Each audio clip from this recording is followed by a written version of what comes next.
intro videos. And they can hear me now, and I haven't clicked the right button. Hey, welcome everybody. I unmuted my own dumbass a little too early. So welcome to Monday night here at Proficiency Bonus. As we jump into Just Scythia Nightingale, I realized that after I clicked the button. So welcome to another Monday night here at Proficiency Bonus as we jump into our 12th episode of We Met in a Tavern.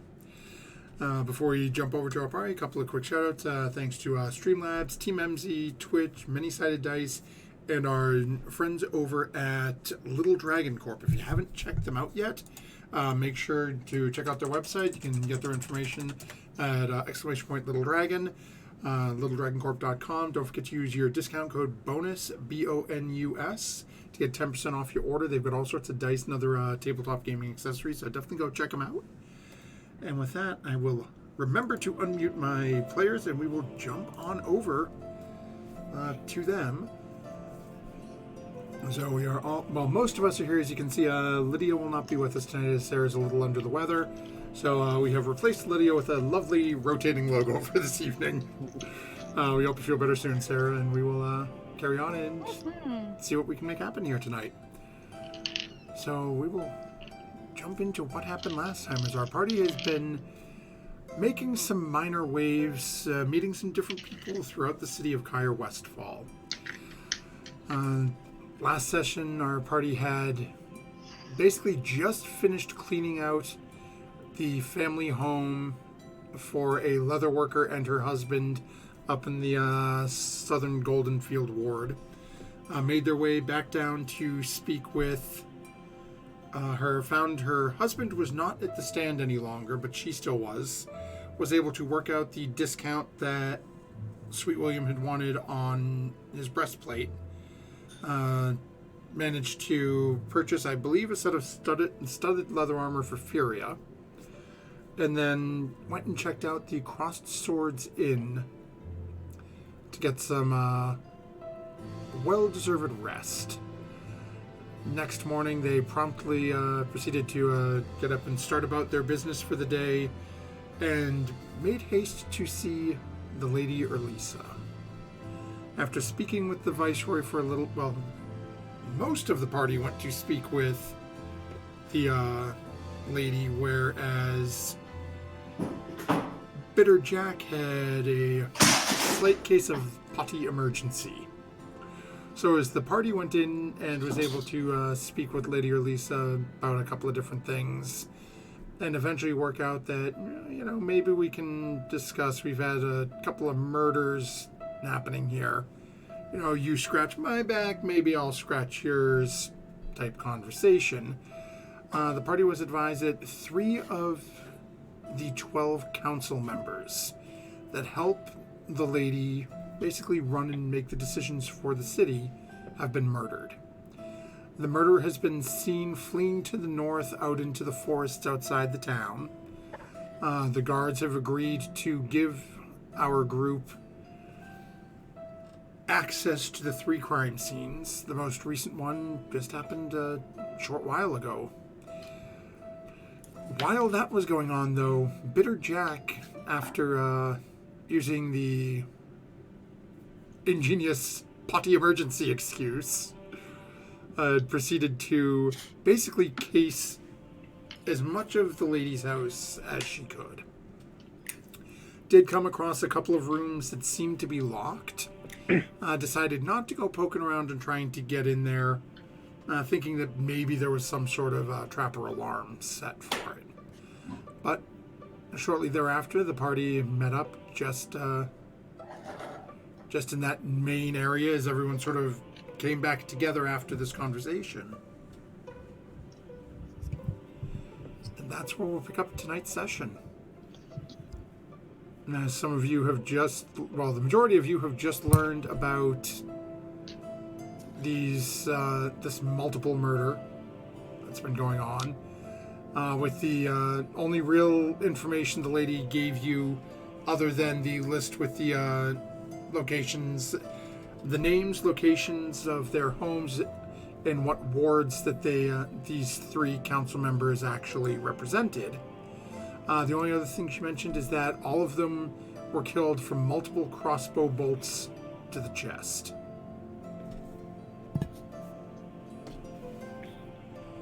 And so the story is yours. Their ring fingers were also missing. Oh, sorry. Thank you. Yes. On a specific hand, I don't remember which one. Left.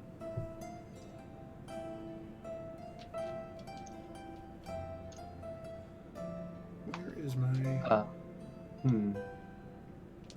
Well, where do you think we should start? Well, we were going to go visit that lady again about the musical instrument, and I think Art wanted to talk to her. Well, yes. I was going to do it under the guise of Lydia wanting another instrument, though, so I don't know if that would be... So if you want to have that conversation again, Lydia did want to stop and pick up, see whether or not she had heard anything about the gentleman in the merchant ward who would potentially make a concertina for her. So we can skip over Lydia's portion of that if you do want to have that conversation, or if you'd rather wait, we can always sort of flash back to it. Can we wait? Yeah, if that's all right. No, that's fine. I just wanted to have sort of play off that. Yeah. Yeah. Yeah, no worries. So let me just jot a reminder for myself for next time. So when Sarah's here, next we can jump back over to that. Yeah. So that happens at some point this morning, but we're just going to flash back to it when Sarah's here. So we'll say, is that something, as a party, is that something you would want to do before exploring these houses to sort of get it out of the way? I think so, unless these houses are right in our vicinity. So one of them, as you're sort of coming out of the Lady Elisa's estate, so the three names that they gave you, and I will put these in our chat for you.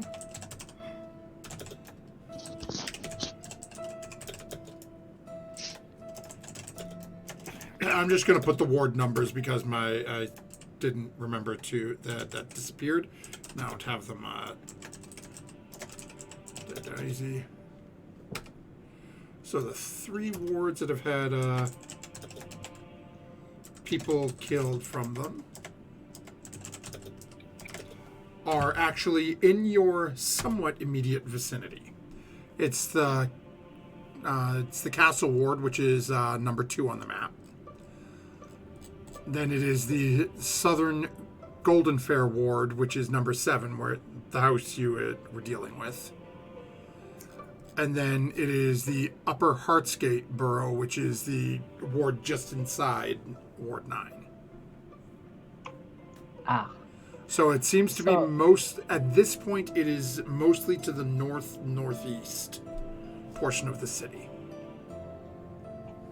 The lady Elisa, she said that all these people were members of the council of Kerwestfall. I believe correct? so.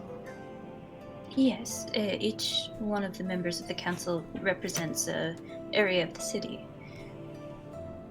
It seems like our murderer is targeting those.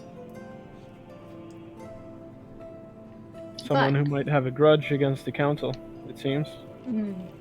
We're not sure. Yes. Maybe perhaps we piece together where we think they might strike next. Well, is there anything that's familiar between these wards? Or at least, maybe perhaps how they were governed, or who governed They're all them? in the same area of the city. I mean, they're all right next to each other in this. Which leads me to believe it might strike on an opposite side, feign impulsivity, if you will. Like Ward 11 or 10, just to point at them. Why don't we make assumptions and go check out these places and see what they have to offer. Oh, yes, of course. Of course. Okay, Shall we head to see the murderer of Christina Woolswift of number 2, the castle ward? Yes, it's the closest as long as word gets there before we get there.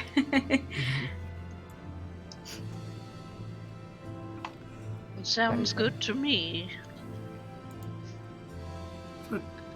Probably takes you about maybe 15-20 minutes to with the information they provided to you, and as you're leaving the estate, the guards can give you a little bit more on where to locate each of these houses. So as you're taking off, and eventually you get there, as you start walking up, looks to be a fairly, from the outside of it, looks to be a fairly plain, just stone building. Walk up, just a very small, sort of unassuming fence in the front of it. Looks to be like black wrought iron. A small 2-part gate that opens to the front. Leads in about 10 feet, then about 4 or 5 steps up onto a small cobblestone patio. Double dark wood doors. No windows in the front doors. Standing inside the gate, on either side, you see 2 guards wearing the same uniform that you saw in the Viceroy's estate. As you all are walking up, you also see another one that seems to be sort of just walking. You see him sort of passing along the side, then turning and heading down the side of the building.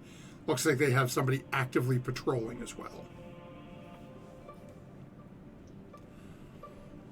Would we know which one of these houses was the most recent one? Yes, you would, and the most recent is actually in the castle ward, is Lady Christina Wolfswift, yes. So you are approaching the most recent crime scene.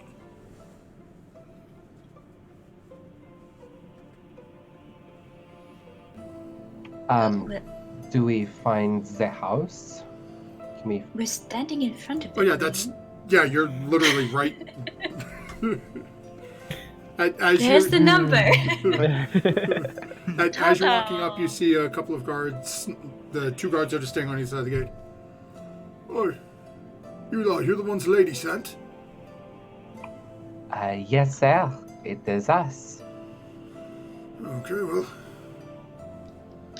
we're told to let you in. Now we got the 2 of us here, and we got the one doing the round. So we're gonna leave one out here, but one of us, I'll take you in. I'll be posted front door. You guys have the run of the place. You're very kind. Thank you. So he opens the gate for you and just literally pushes it open, and then turns and walks over to the front door and unlocks it. Swings open the front door and just sort of gestures into the property.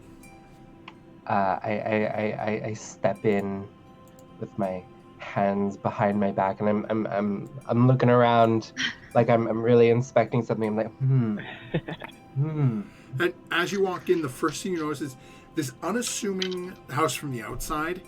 The inside is beautiful. Looks to be like a granite or marble floor in here. 3 pillars on either side lead up to literally it's, I don't know the right architectural term, basically like a grand entranceway. There's a large staircase that leads up to a 2nd floor in front of you. In this room, you can see all the way up to the 2nd floor, sort of a balcony around, and then up to the ceiling above it. And these 3 posts on either side go up and hold up the floor that sort of juts out a little bit on the 2nd floor. William Beautiful, like whistles. royal red carpet leads right up to the stairs with some bronze and gold designs on the side of it. It has a very sort of royal-esque feel to it for a council member.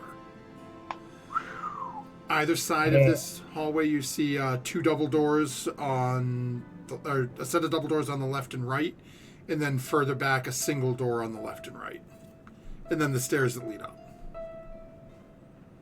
Very nice.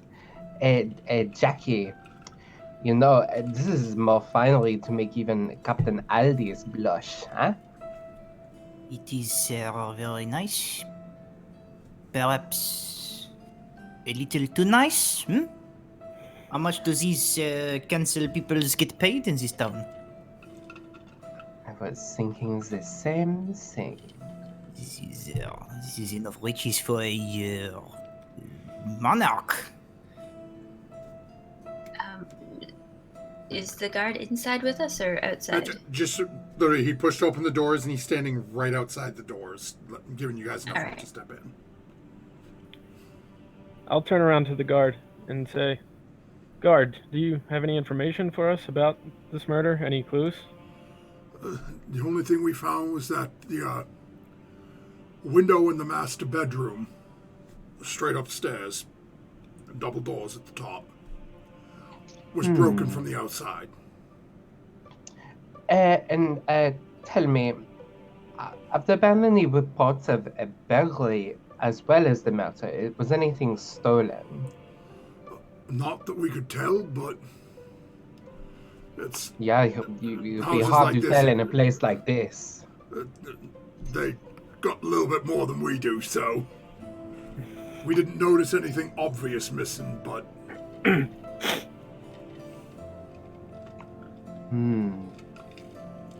Yes.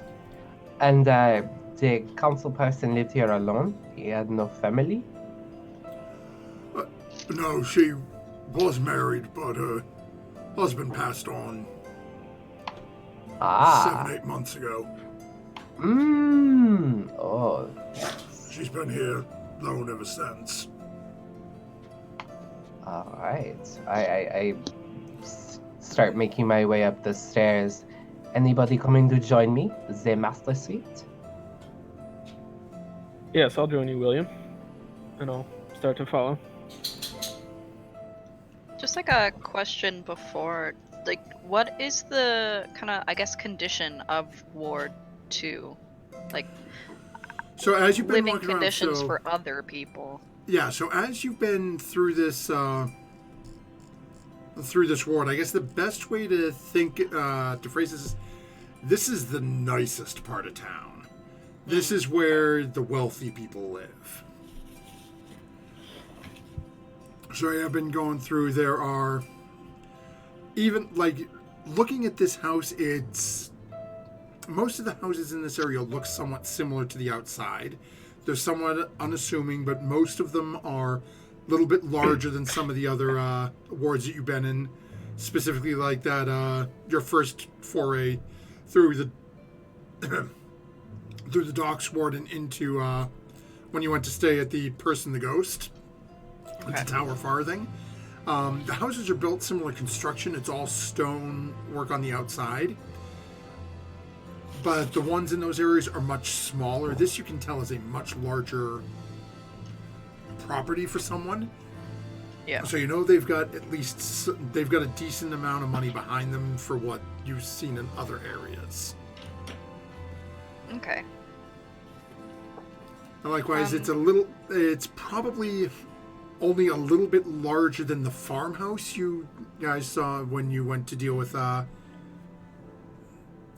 the armorer's estate, but that's a single floor out on the farm. They're not making as much money. This is something, this just from right now, just standing in this this entranceway, it's got that feeling like, ooh, they got some money in here. So, it makes you want to wipe your shoes off a little more.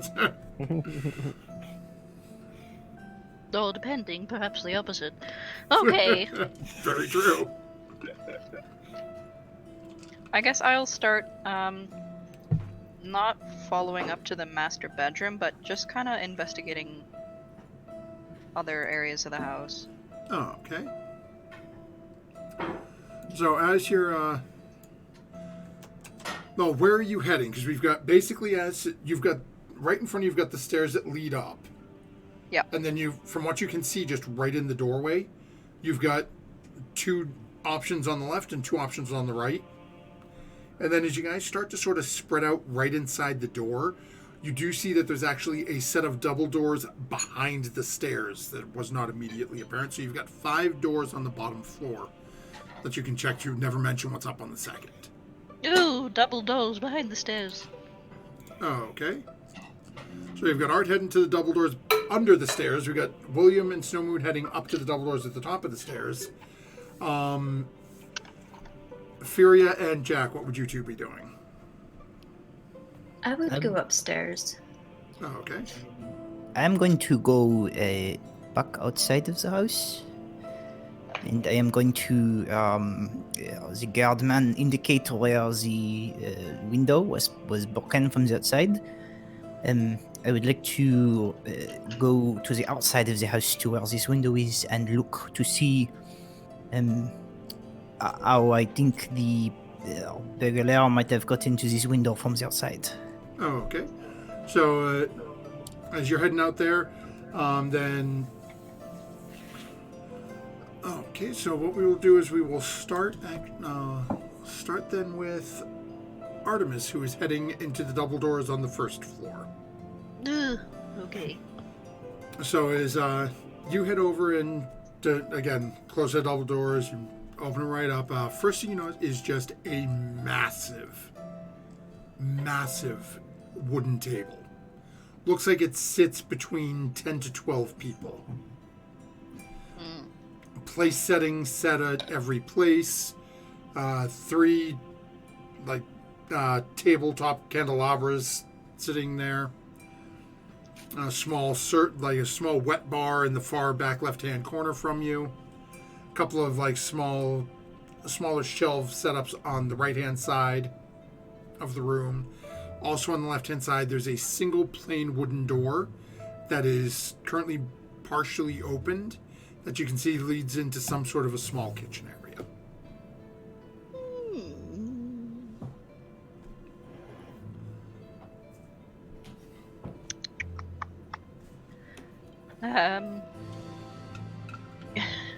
Going to investigate the wet bar. Okay. So as you go head over to it and pop it open, there's about 9 or 10 bottles of liquid in there. Looks like each bottle is... it's not like something you went to the general store and picked up. These look to be all custom-made glass bottles with stoppers in them, so whatever is in there, it's a decanter. That's what I'm looking for. So it looks like whatever they purchased, they put into their own custom decanters. Right, looks like then, if I take anything, it will be missed. A dread. Right. I guess they'll just kind of scuttle on over to the door that I guess goes into the little kitchenette. Yep. Or kitchen area. So as you open it up, first thing you notice is another one of those stoves. Looks very similar to the one you saw in the farmhouse. That's in the sort of, as you walk in through the door, it's against the back wall, far right-hand side from where you walk in.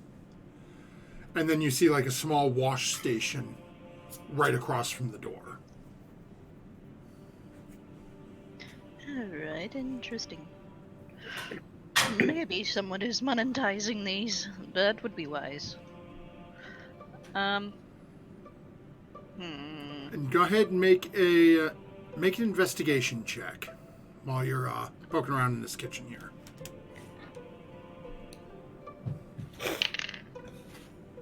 Cool. 12. Oh, okay. As you're looking at, you can see they do have a couple of different cast iron type of pots and pans and things around. You notice that all of the silverware, it's between the 2 rooms as you're looking, all the silverware, all seems to be hand carved out of some material, but you're not 100% sure what it is. It's not metal.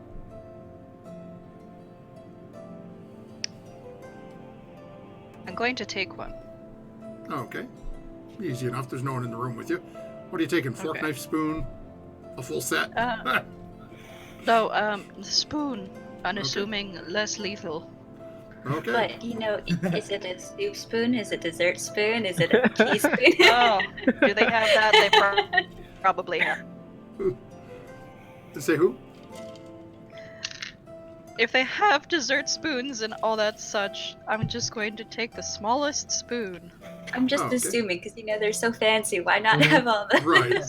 Right. So we will find out what the smallest spoon is, or if there's someone in Twitch chat who knows the answer to that. Tell us what the smallest Sugar spoon is. Yeah. Look for one that has like a little ridged thing on the end of it, because that's a grapefruit spoon, and that's the best of all spoons. I never knew what that was for, and that's what I used to eat my yogurt in the morning. So Grapefruit spoon. Stylish. The more you okay, know. just because Matt knew that, you picked up a grapefruit spoon. What the hell is fine? It's a spoon that's got a tiny serration on the very tip. No, of it. I know.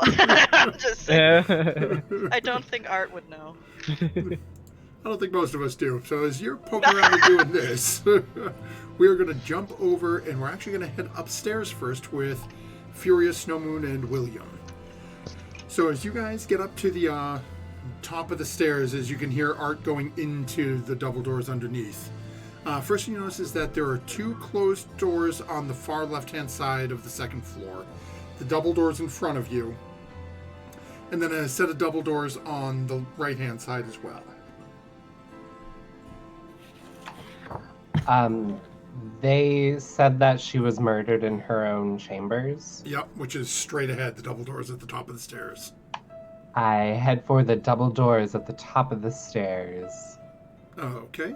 and So, knock, and then wait for a response, and then we'll open the door if I don't hear anything. yeah, you don't hear anything coming from within. So as the group of you open the door, first thing you notice is the bed is just a muck. Sheets and covers. It's a very large bed. Looks to be like a king or a queen size bed. Covers are sort of thrown half onto the floor on the off to the right hand side. You can see there's sheets. There's large blood stain in the middle of the bed. Off to the left-hand side of the bed, you can see a single doorway. Comes up about 3/4 away, has a small glass window, seems to lead out onto something on the outside of the house. To the right-hand side of the bed, there is a single window that is currently mostly boarded up.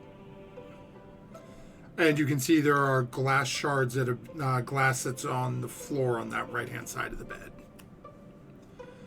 Beyond that, all the other things you really notice that stand out: an armoire on the right-hand corner of the room, right against the wall you just walked in from, and on the other side looks to be like a smaller bureau-like vanity with a mirror on it. As I step in, I say, "Hello, housekeeping. Anyone here? Anyone sleeping with the fishes?"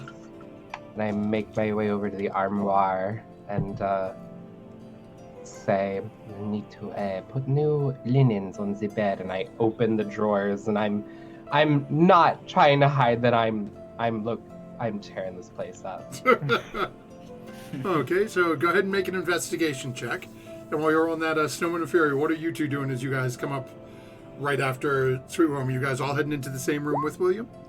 Yeah, I would go immediately over to the window and start checking it out and Okay. And seeing maybe if something was thrown through it, or maybe if there's some marks near the bottom, see how they got up. okay. That whole thing. And, Yeah, I was gonna do the same.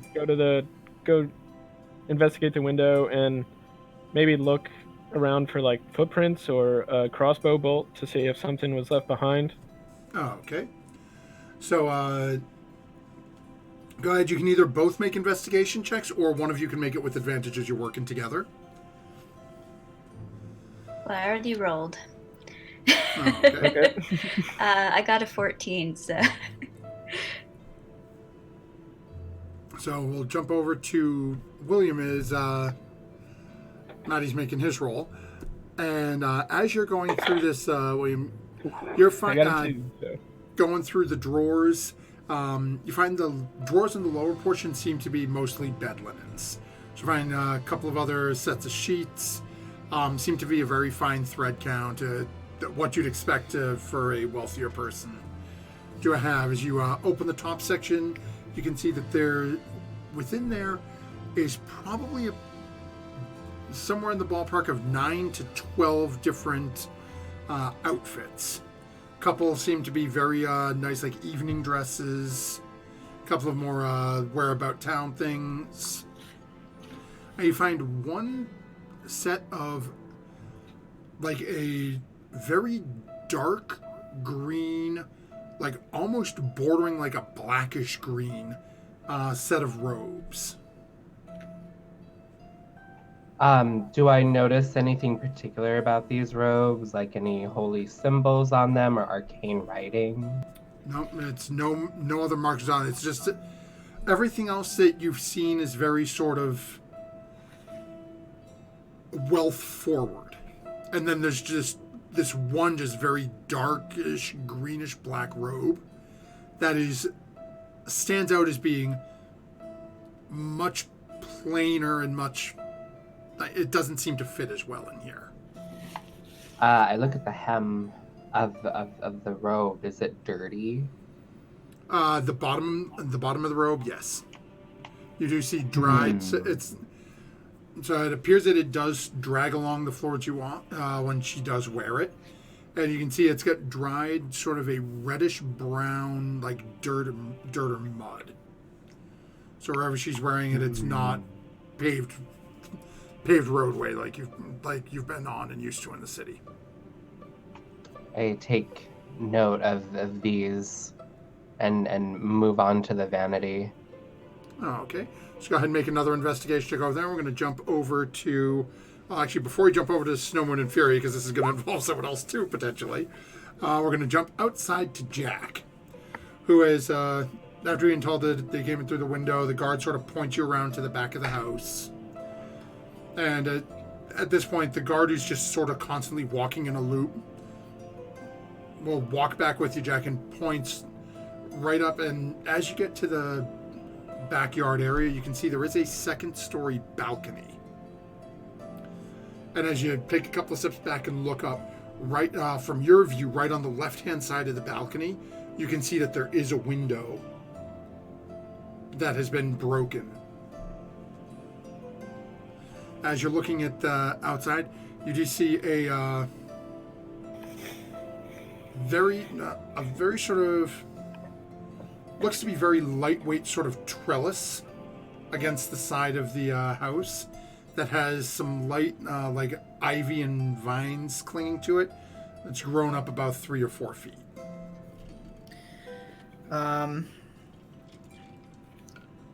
Okay, I am going to see if I can get in the same way as the potential burglar did. I'm going to try to climb the trellis, leap up to the balcony, and see if I can get to the window from there. Oh, okay. So, as you start reaching up and going to climb the trellis, the guards are walking. Actually, yeah, a bit smaller than we are. You might be able to make it up there. We nearly pulled the trellis off the wall. It doesn't take much, given how often you're up and down ropes and nettings and things on ships. You have no problem scurrying up this thing. It does stop about 5 or 6 feet shy of the balcony. So you think you might be able to sort of pull yourself and jump up to the balcony to pull yourself up.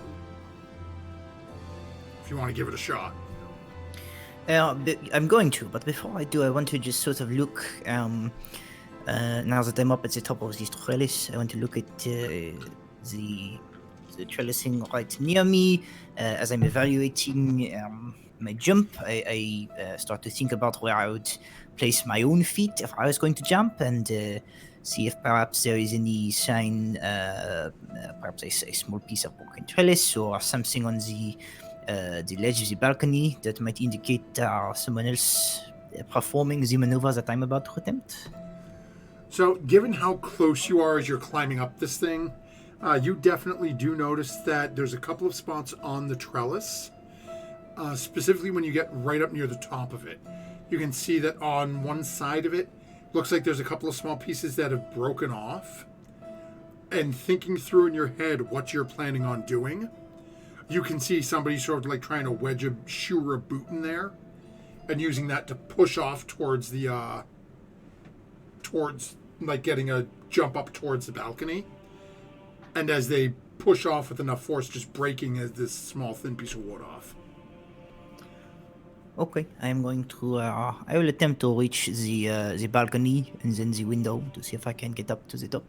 Okay, go ahead and make an athletics or acrobatics check for me. Let's see. The dice was a 19. I don't have my character sheet up, but the way it's a modifier is a positive. Yeah, if you'd need a lower negative modifier than I think you can have than to miss this. So easy enough for you to make that jump to the balcony and pull yourself up. And as you pull yourself up, the first thing you know, again, just pulling yourself up where your hands land, you can see there actually is what looks to be a small bit of potentially dried blood or something on the outside of the balcony. Looks like somebody was here and either grabbed on and maybe cut themselves. Would be your assumption based on where it is versus the railing. It would be unlikely that the lady or somebody visiting would drop blood on like this side of an edge outside of a railing. Okay. Based on what everyone is doing inside, I assume at some point I'm going to come face to face with Furia and Normoon. So as you pull yourself up and start walking over to the window, about the same time, the group of you sort of lock eyes through this. They boarded the window more to keep animals out, as there, roughly there's about 3 or 4 boards across, so you can still easily see through it.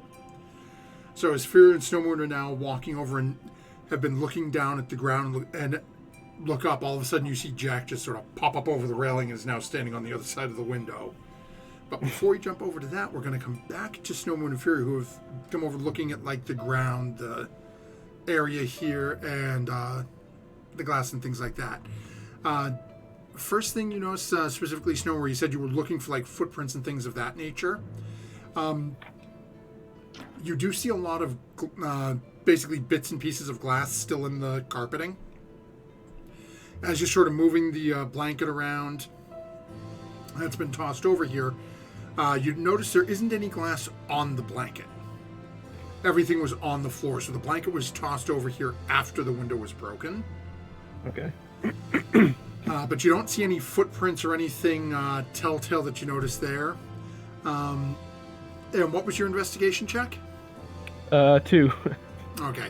Yeah, so that's all you... Unfortunately, that's all you were able to discern from your searching.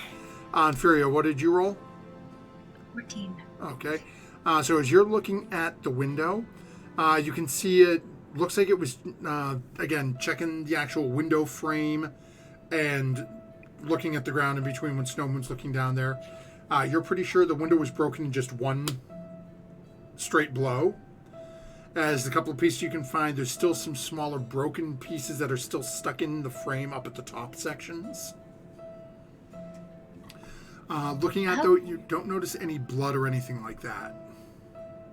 All right. Can a person my size easily fit through the window? Is it that big? Yeah, easily would depend on the person a little bit. Like, you think an average-sized, like human elf, an average-sized humanoid wouldn't really have any problem. Okay. It's probably about, figure maybe 3.5 feet wide, about 3.5, 4 feet tall. Yeah, Given so you can- somebody agile enough to climb up would be able to get through the window. Oh, yeah, definitely. Yeah. Like, if alright. it wasn't boarded right now, as you're looking at this, and all of a sudden you see Jack pop up, you go, if this wasn't boarded, Jack could just hop right through. And Jack's Right, okay. half the size, so... Lydia, on the other hand, would probably not be able to, but Lydia also probably wouldn't have made it up here, so... At least not the way Jack did. And again, you also notice, and Jack, you would notice this as well being on the balcony now, as while the window is broken, seems to be a very noisy way to get in, given there was a door 5 feet away on the other side of the bed. Is that door locked at the moment, or is it unlocked? No one's gone over to it. Don't know. I would go over and check it now that... Just, Opens right in. Alright. It's not there. Okay. As you open it now, Jack is standing on this balcony. Balcony's about 10 feet out into the backyard, about 15, 20 feet wide. Nice little balcony. You got a couple of small seats sit out there, no tabling, so looks like it was something that maybe her and her her husband used to come out here and sit and just relax in the evenings. So And- I'd sort of stick my head out and look over at Jack. Well, not only did this murderer know where this lady lived, but also which one was her bedroom, or at least which room she was in, I'm assuming. Since breaking glass in that way was quite noisy, it's not a way to sneak in and then wait till somebody comes back to their bedroom. If this is a person who is skilled enough that they have assassinated multiple of these council people, I would think they are smart enough to know where their target will be. But it does seem strange, no, that there is door right here. If they are able to climb this up here, you think maybe they go through the door. Why break the window? Maybe it was locked. Is there a lock on the balcony door? Yep, you do see it as a small mechanism to lock the door from the inside. Alright. Maybe it was locked and they were going to smash it anyway. Perhaps. I find something. Yeah. Do you have, or does perhaps Artemis seems like a person who would have such thing? Glass vial, something to take. There is, and she sort of points to where she saw the blood. There is dried blood here. Sometimes maybe wizard, sorcerer can use to do magic to find the owner, maybe? Well, I was going to do this on the ship, but we ended up finding the monster before I needed to do what you're suggesting, but I'm not sure how good a dried bit will be. I also don't really have anything to take it with me. Unless you have a piece of paper or something I could fold up. She kind of looks, she says, I have nothing, but maybe one of the others. So if it is a small piece of paper you look for, find my brother. He will have. She mimes like the cigarette. She's like, always we see. He's for sure. I'll go back and... William, can I borrow a piece of... I mean, not borrow. I want it. Can I have a piece of paper? As you approach William, he's like looking through the vanity, like looking for like tipping over like jewelry boxes. Do I find any jewelry boxes? So you do find a couple of jewelry boxes, and there is actually jewelry still sitting in them. As you're going through, you see looks to be a rather nice gold ring that has some sort of a bluish gemstone in it. Looks to be a couple of silver necklaces.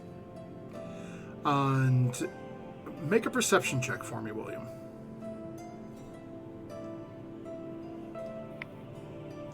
As you're looking through and you're seeing this jewelry, you notice that a couple of rings, the things that are gold, all look, for lack of a better term, used. As you're looking, the couple of silver necklaces that you found, as you're opening that specific box, they're covered with a rather fine layer of dust. So I haven't been out in a little while. Looks like no one will be missing these. Like, slip them into my pocket. Do I have the bag of holding? The pirate booty of holding? I thought I did. I have no idea who is in possession of it at the moment. I don't remember who has it. I thought Lydia had it, but I don't know. I think Lydia had it as well. Oh, okay. Well, I'll say for this point, Lydia's just sort of quietly following along behind, so anything you guys need to throw in it, easy enough to just sort of beckon Jumbo over and... Oh yeah, I take all the jewelry out and I walk up to Lydia and I'm like, "What's that over there?" And then when she turns around, I'll like put it in her bag of holding. Snow Moon kind of catches all this out of the corner of his eye. He doesn't say anything. He's just. William, if you are going to steal, don't steal it all. Missing jewelry is a little bit noticeable. Where's your sense of adventure? Besides, we're not getting paid for this job. Yes, we are. You asked me for a cigarette? I just need a piece of paper. I don't need the filling. Okay. I reach into my pocket and I take out a rolling paper and I hand you it. Thank you. Now put some of it back, because they know we've been here, and they know that it hasn't been taken before we were here. So just take one or two. I mean, we're going to other houses. There'll be other ones. Just a little bit. She does have a point, William. And I go back outside. I reach into the bag of holding still stealthily and I take out, like, I guess the dullest piece of jewelry and I put it, and I just kind of drop it in the jewelry box and then close it with my pinky finger. So one of the silver necklaces ends up back in the jewelry box. Yeah, one of like the least nice looking ones that don't have any gems on it. And very easy enough for you to head outside. What do you have that you could use to scrape the blood onto your paper? Do you have a dagger or anything edged? I don't have a dagger, but I would ask Jack if she had one. Since I think a short sword would be a little unwieldy here. Oh boy, do I ever have dagger. So easy enough. It takes you a couple of seconds. You manage to scrape some of the blood into the rolling paper. Yeah, I'd sort of fold it up into a little envelope and tuck it away and return the dagger. Okay, so you have mystery blood. Mystery blood. Okay. Well, is there anything else in this room that we need to look at? You've seen, now you guys have pretty much covered the major houses, the bed, the window, door. William took care of the couple pieces of furniture in there. There are two doorways that lead off of this room, one to the left and one to the right, that lead to other areas inside the house. Yeah, William's still going through stuff. I would start opening other doors and poking my head in. So which way are you going, left or right? Left. Okay. I'll head out of the room and then take the right then. So you're heading out of the room, or are you going to the door that's in the room to the right? Oh, I'm sorry, the door in the room. Okay. So, Fury, as you head to the door on the left, you open the door to a massive bathroom. Just a beautiful clawfoot tub on the far wall. You've got, looks to be a couple of, like, standing, like, wash racks. So you've got, like, towels. Looks like a couple of, almost like terry cloth bathrobes folded up on there. A couple of small, personal latrines within the room. Doesn't seem to be much else in here other than this bath area. Come on, looks Lydia, pretty- perhaps she wants to put her hand in one.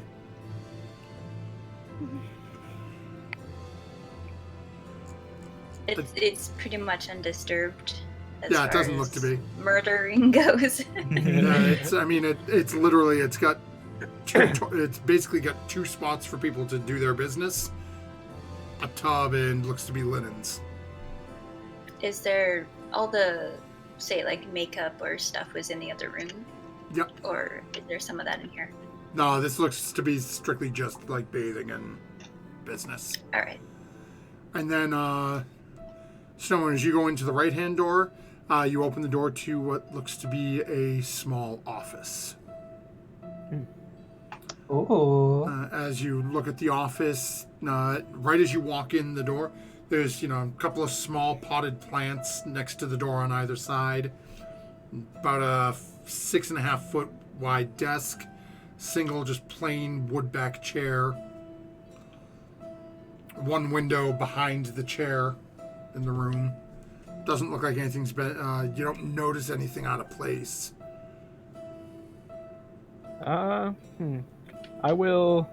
I'll investigate the desk, see if maybe there are some drawers to open with some paperwork, Okay. perhaps. Or Yeah, go ahead and make your investigation check.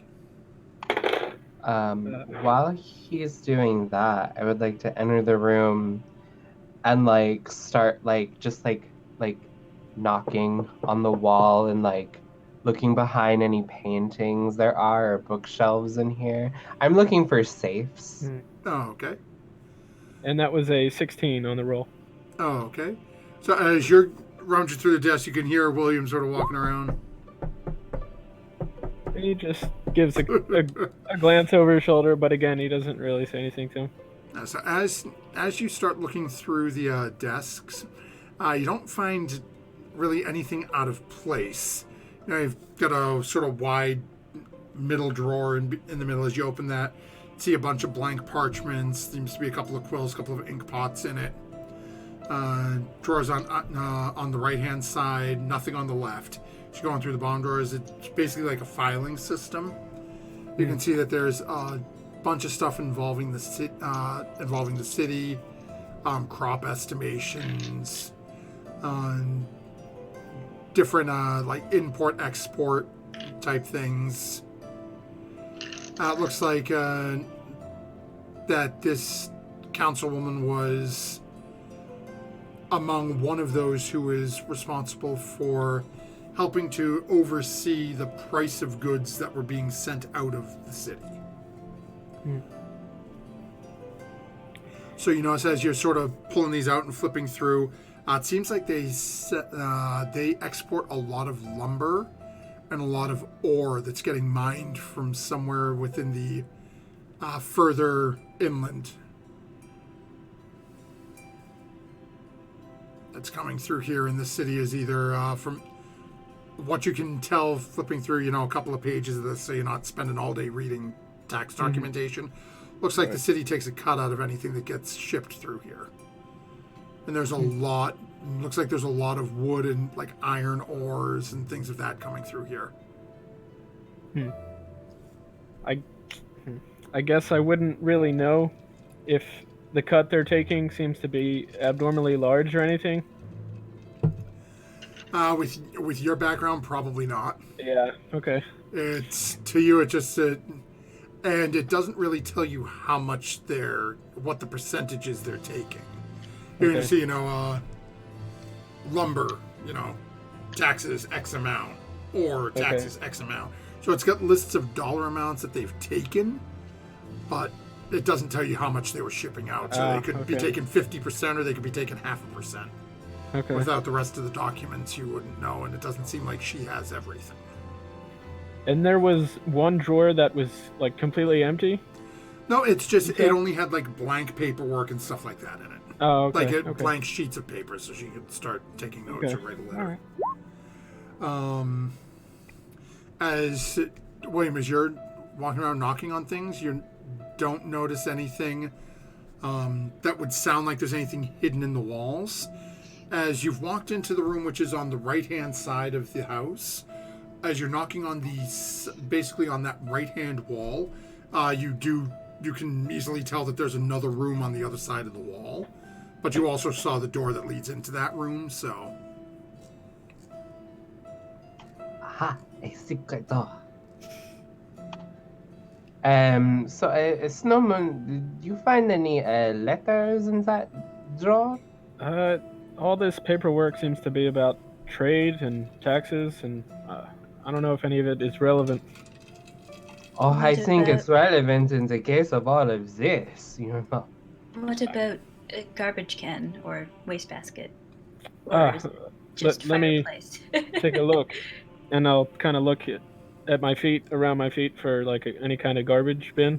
Does not appear to be one in this room. Not that I saw, not in this room at least. Okay, guys, we're actually going to jump out for a moment and jump back downstairs. So, Artemis, as you've gone through the sort of kitchen and dining area, what would you be doing next? As you sort of walk back out of that area, is four more doors on this first floor, as well as who knows what everyone's getting into upstairs. So I'll try the left side. Okay, so thinking of it as you're Doors? walking in, is it left? You mean left from when you came in from the door?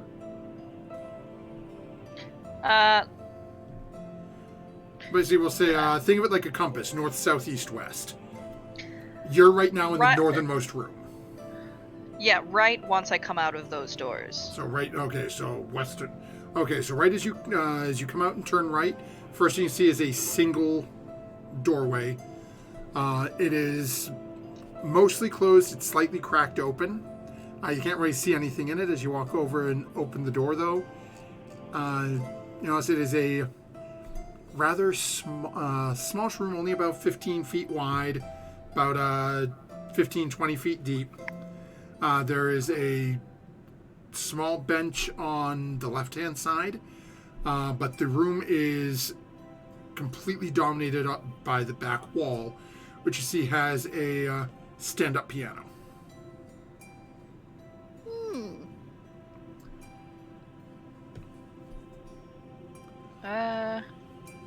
There's a bench in front of it.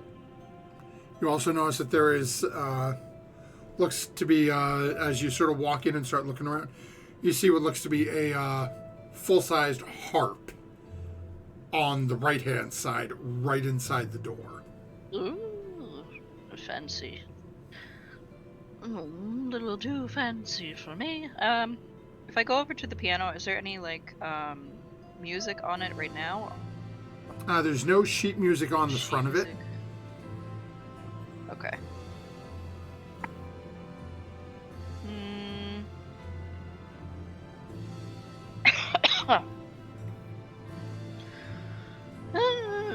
No, thank you. I guess there's nothing of note. Like, there's no little like, there's no sheet music or anything. Kind of just like kicking around. The room is pretty bare bones. Yeah, it seems to be fairly bare. Sitting in front of the piano is just looks to be a very simple wooden stool. Okay. It looks like whoever was playing here didn't need music for whatever they were playing. I didn't need sheet music. Alright. I'll go into the next room. Okay, still on that same side? Yep. Okay, as you move down, this is the set of double doors closest to the main entrance. So as you walk in there, looks to be that this is looks to be their sitting area or their den. Right as you push open the double doors, you can see there is a rather large stone fireplace. 2 chairs sitting within a couple of feet of the fireplace facing towards it. On your left-hand side looks to be some sort of a bookshelf or bureau setup. Sorry, on the right-hand side. On the left-hand side, another small wet bar. Can I check out the bookshelves? Kind of peruse what kind of titles they have? Sure, go ahead and make an investigation check.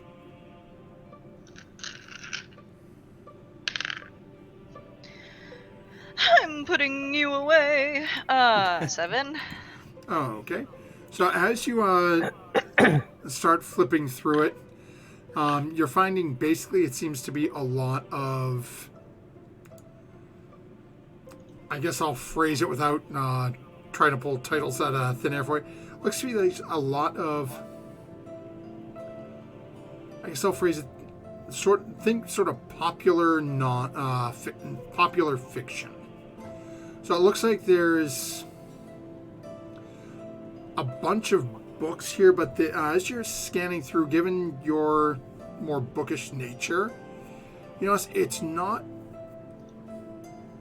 100% making sense to you. There's no real pattern to it.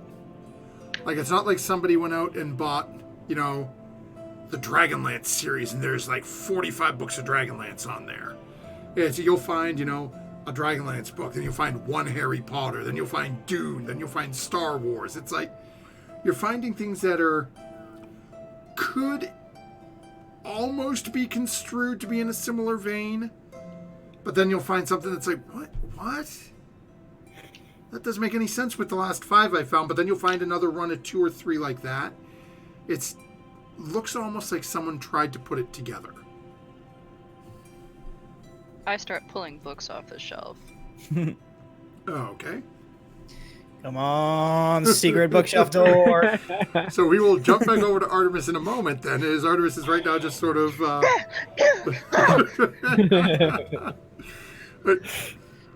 and we will jump back upstairs as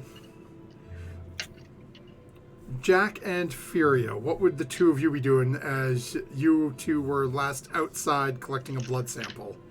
Actually, no, Furia, you had wandered into the other room, so Jack, what would you be doing? Well, I saw the window is boarded up, so... Oh, there's a door, right? I can get inside. I don't have to go climb back down. Okay. Yeah, that's how I got out. Yeah, I'm not looking for any... Let me...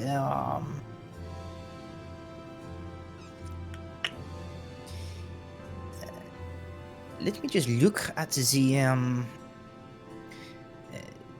door before I go inside and see if what kind of lock it has. If I can see any evidence that there was someone tried to pick it. I am still wonder why go in through the window instead of try the door. Okay, go ahead and make an investigation check.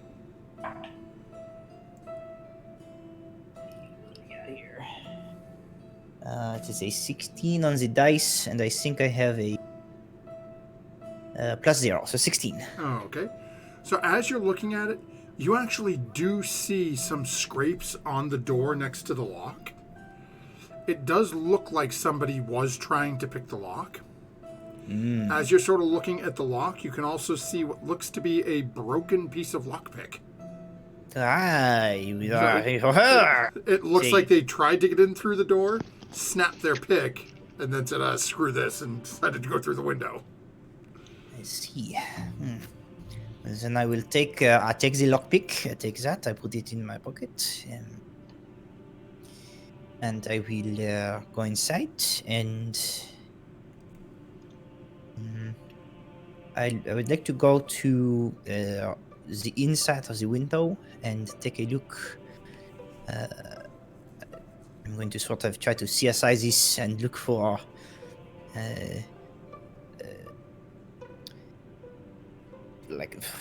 angles where the crossbow shooter would have stood if they were shooting towards the bed, and try to recreate what they would have done. Oh, okay. So as you're standing over there and sort of looking down at the bed, From where the bloodstains are on the bed, best you can figure is this person probably moved to the foot of the bed and just fired into the bed based on where the blood is pooled on the bed. Okay. So I am going to try. I believe at least. I think that it is possible they cut themselves on the way into the building. So I think perhaps I try to figure out after they get in and commit their murder, where do they go? I look for any other small amount of blood that is perhaps inconsistent with the council person where they were shot in their bed, to see if I can perhaps trace the path of the assassin through the house if they went anywhere else, where they exited. Okay, go ahead and make an investigation check for me again.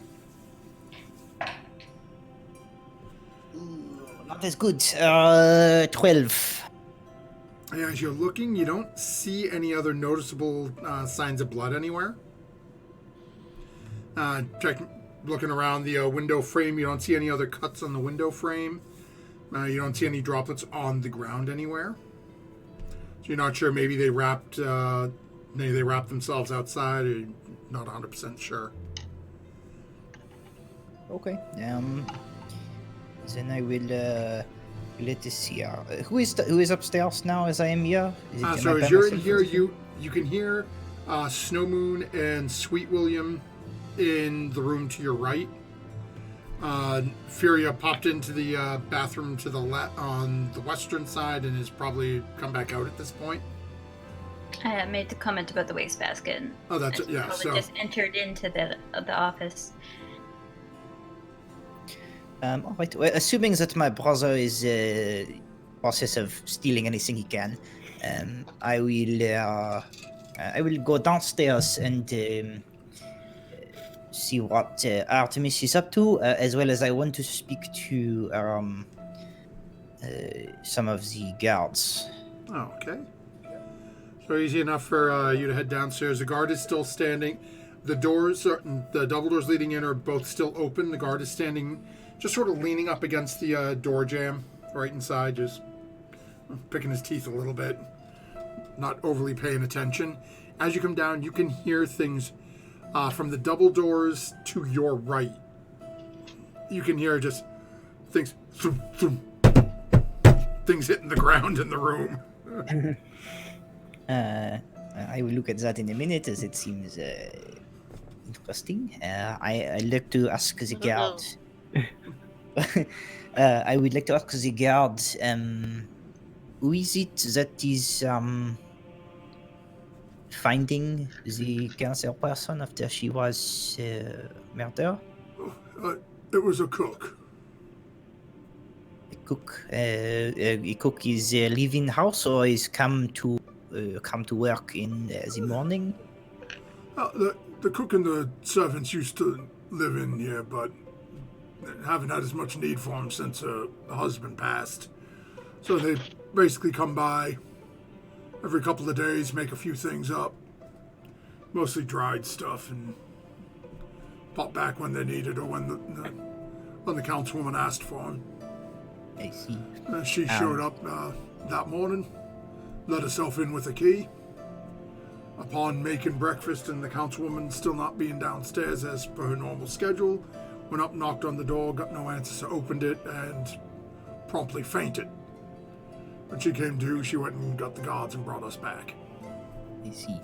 And the cook is she is positive that she unlock the front door when she arrives. It is locked before she gets there. That's what she told us, yes. I see. And And given when we looked around that had that broken window upstairs, we just assumed somebody went in through that way. I am only think that it is perhaps quite the effort to climb to the window to get in, and after the council person is murdered, why go out the window again? locked on the front door, but who knows these things? Is there any of neighbors, any of people around the area that have been asked question to and hear the window break is make a loud noise, presumably? No, we checked with the people on either side. As you saw in the backyard, she's got about 100 feet before the next house, so don't expect anyone back there heard anything, but the next two properties on either side claim they didn't hear nothing.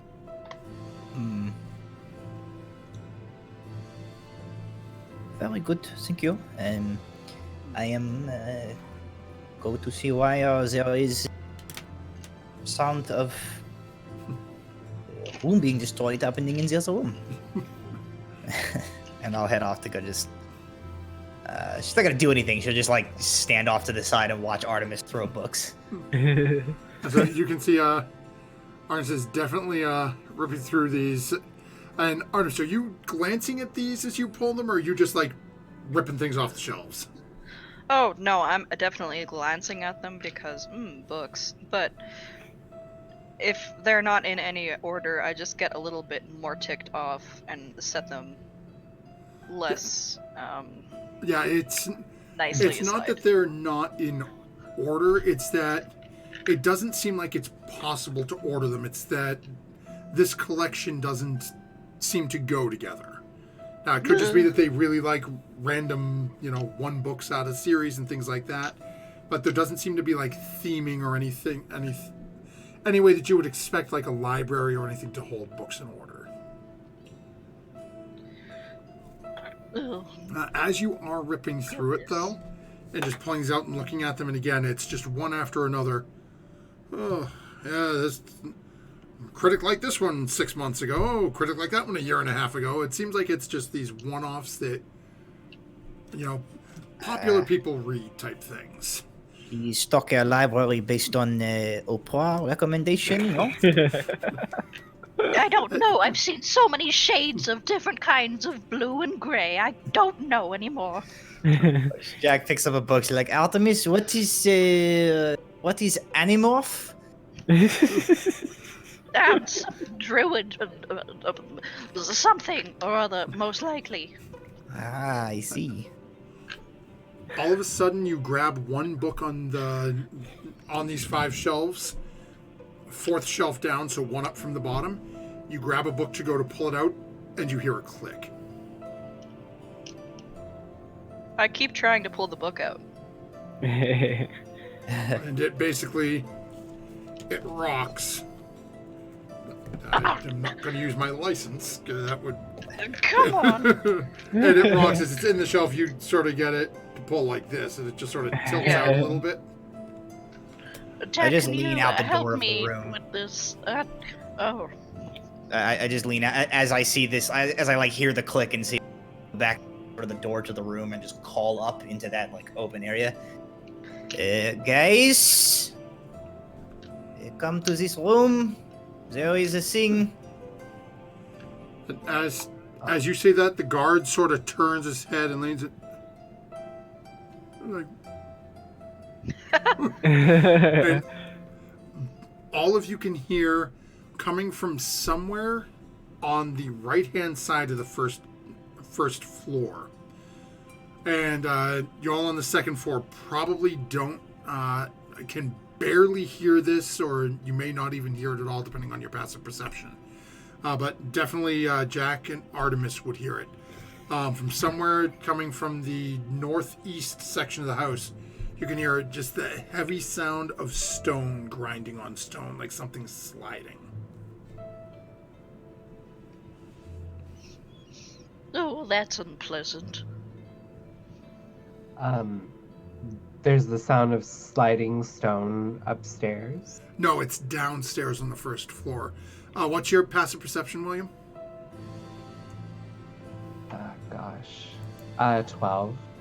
Okay, so being on the second floor, you probably didn't hear that, but you did hear Jack calling upstairs that they just found something down on the first floor. I'll go downstairs. Sounds like Jackie found something. I'll be right behind you, William. And before I leave, I want to give one last look through the drawers to see if there's any kind of personal letters between Christina and someone else, perhaps. Okay. Go ahead and make one last investigation check. Okay. Fury, what would you be doing? Is this, you've heard Jack call from downstairs, apparently something's happened? I am very curious about this thing that they found. I'll be heading down as well. Okay. And that was a 15. Okay. So, again, you're flipping through all of these documents, and there doesn't seem to be anything personal about these documents as you're scanning through each folder, flipping through. It seems to be the epitome of a work desk. Okay. As you're looking at, there's no pictures hung in here. It's almost looks like a stock picture, like something a architect would use to advertise. Here's my style. Hmm. Okay. Yeah, so with that, he'll follow William Okay. behind, investigate, see what's downstairs. So as you all come out the room and head down the stairs, you can see Jack is just inside the door to the west. And you can see as you sort of look in, the doors are open and there's just books on the ground. And Artemis, are you still trying to pull that thing off the shelf? Probably not. After hearing the clicks and stuff, they probably put it together. And is something sliding with the bookshelf, or is there something? No, it sounds like it's coming from somewhere else on the first floor. So from where you are, okay. Again, using the cardinal compass, you guys are in the lower southwest corner. This sound came from somewhere in the northeast. They're probably scurrying, probably into the rooms that they haven't looked at yet. Okay. So as the rest of you are coming down the stairs, and as you turn into this door after hearing Jack call out, all of a sudden you watch as Artemis scurries around the corner past you and just taking off towards the northeast corner, heading past the stairs towards a single doorway. Art, wait, what's going on? There's something. I pulled a book and it didn't pull, and that's quite annoying, but there's something over here, maybe. Oh, Artemis, you champ. Quite, yes, the champion of something. As you swing open this doorway, first thing you notice just looking into this room is it seems to be like a full kitchen. You can see there's prep stations, full washing area for dishes, plates, pots, pans. You see a small cooking area. It's not as fancy as the one in the kitchenette area you found, but it looks like this is something they would use for much larger gatherings. It seems. Looks like that other one may be for keeping food warm, or for things they needed to do quickly on the fly. As you're opening and glancing at it, though, you can see as you step in and turn to the northern portion of the room, there is a large section of the floor that if you're standing here, the floor has actually risen up. And you can see stairs leading down. Right, I found it! I found the thing that I'm now a champion of. Do we want to go down there now, or should we finish looking through the house first? Well, secret stair in the floor. It's way more interesting than house. I agree. Yes, I think we should go down the stairs too. But That we saying can. about We just have to remember to go through the rest of the house after we come back up. right curiosity and cats and all that such. We'll be fine. We'll be All fine right. because none of us is a cat. I can be a cat. Does that count? We have a theoretical cat. Schrodinger. Alright, Artemis, everybody here? You are champion of stairs. This is true. No one is debate. But maybe perhaps Lydia or Snowmoon go down the dark corridor first. Lydia will I'm fine reach over going and first. Lydia will reach over to some remnant of dried fruit matter. We'll say a head of garlic. Why not? And cast light on the head of garlic and toss it to Snowmoon, so Snowmoon has light to go down the stairs with. I'll grab it and I'll head down the stairs, holding it out in front of me. Okay, I'll so also produce flame and stand somewhere in the middle of the group. okay. So as the group begins to head, Sorry. I didn't see that at first. So as the party starts heading downstairs, actually, this is going to be a perfect time for us to take our break this evening. Hey. As our party has found a hidden stairway within the Councilwoman Christina Wolfsmith's home. So as we'll be taking a quick 3 to 7 minute break, top off our drinks, place whatever we might need. Make sure you hang out with us as our party is making their way through, trying to figure out what has gotten 3 council members of the city of Kyre Westfall murdered. So we'll be back in just a few. Thanks y'all for hanging out with us, and we'll be back in a minute.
back, everyone, as our party is currently involved in investigating the house of Christina Wolfsmith, a council member of the city of Kyer Westfall who has been recently made deceased by at this point, the best name for this individual is a serial murderer. They have murdered 3 out of the 12 council members, all located, at least at this point, in the northeastern wards of the city. Our party has been currently investigating her home, looking for clues and information on this. And as Artemis was exploring the den and seeing a library, well, basically a small bookshelf with books that looked like they were basically picked off of somebody's random, oh, we love this author this month list. Started to just rummage through, pulling books off the shelves. Got about 3.5 shelves through before getting to a book that wouldn't come off the shelf and heard a click. As the Artemis and Jack heard stone sliding against stone. Jack called out to the rest of the party, who came charging down, as Artemis took off running towards the sound, and they have found what appears to be a hidden stairwell that leads down below the house. Currently, Snow Moon has taken point after receiving some enlightened garlic from Lydia, because, who doesn't have cloves of garlic laying around the house? And has proceeded to make his way downstairs. So after Snow Moon, what is the marching order? I can go second. Okay, so we have Snow Moon, then we have Sweet William. I will go third. Okay. I don't want to be behind the second fire so that I can still see. Okay, and then Fury, you said you wanted to be somewhere in the middle? Yeah, I'll go next. Oh, okay. And then Artemis, would you want to be last, or would you want Lydia behind you? Probably something behind me in case I, get blasted back, fall into something. Okay, so we'll put Artemis after Fury, and then Lydia holding up the rear. Okay, so as you start heading down the stairs, Snow Moon, thanks to this light, the light spell you've got on your garlic clove, you can actually see the stairs go down rather steeply, about 15-20 feet. At the bottom of the stairs, it turns off to the left. And then as you sort of reach the bottom and turn and sort of glance around the corner, and see it continues on about another 15-20 feet. And then you can see it opens up on the left-hand side of that hallway into a larger chamber. Don't see anything from where you are at the bottom of the stairs. You'd have to go down the hallway to the room to see if there's anything in there. Yeah, I'll continue cautiously down the hallway. Oh, okay. So, as you continue on, go ahead, everyone make perception checks for me.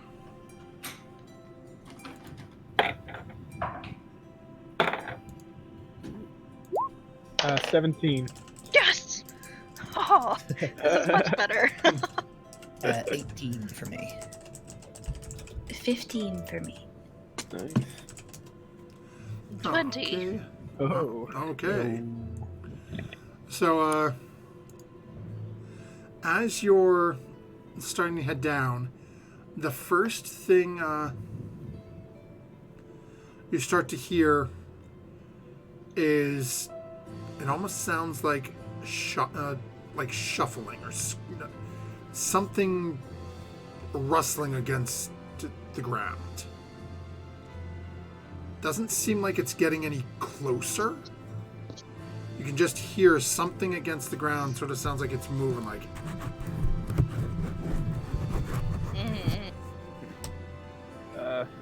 I'll put my hand up to like stop. Have everyone stop behind me, and I'll just take a few I'll look down in the hall to see if I see anything.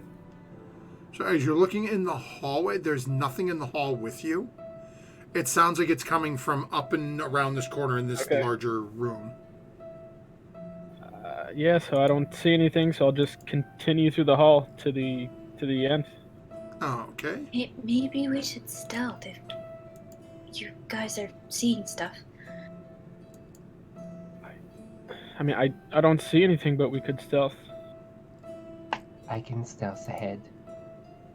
It is hard to be so sneaky with all of the light we have. I can stealth ahead. I could see in the dark if Art doesn't want to. I mean, if you want me to. I just don't have a good track record of going first. As you guys are having this conversation, William starts sneaking up ahead. Now, William, are you taking the light with you? No, I'm just gonna scout on the edge of the light. Okay, well, the light hits a wall at the far end of the hallway, and you can see a room opens off to the left. Okay. So you can, as you get up to that corner and sort of turn your head and look, you manage to see a couple of feet in with a little bit of residual glow from the light right there. But again, as you sort of turn your head and look, you can hear that same sort of motion of something on ground about 20 or so feet into the darkness. But without a source of light being in the room, you can't see what it is. But again, as you sort of sit there and listen, you can hear it moving, but it's not getting closer. It's not getting farther. It's like it's in one spot and it's moving, but it's not moving towards or away from you.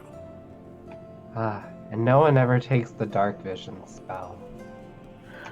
That's fine. William, I got a closer with the light?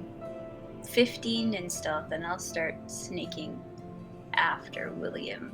Oh, okay. And I'll put out my burning hands. So, William, as you're sort of reaching around the corner and looking, all of a sudden you've got Furia doing the same thing about a foot and a half above your head. So, Furia, you're hearing the same thing as you get closer, but with your dark vision, as you're looking in the distance, you can see what appears to be a very emaciated humanoid. Sort of stringy, dark-colored hair. Very sort of dingy, dark clothes. You do notice chains on the hands and legs. I'm gonna You try can to see get this- closer to see exactly what this creature is. Oh, okay. As you start getting closer, you all of a sudden the head jerks up and looks towards you. And you're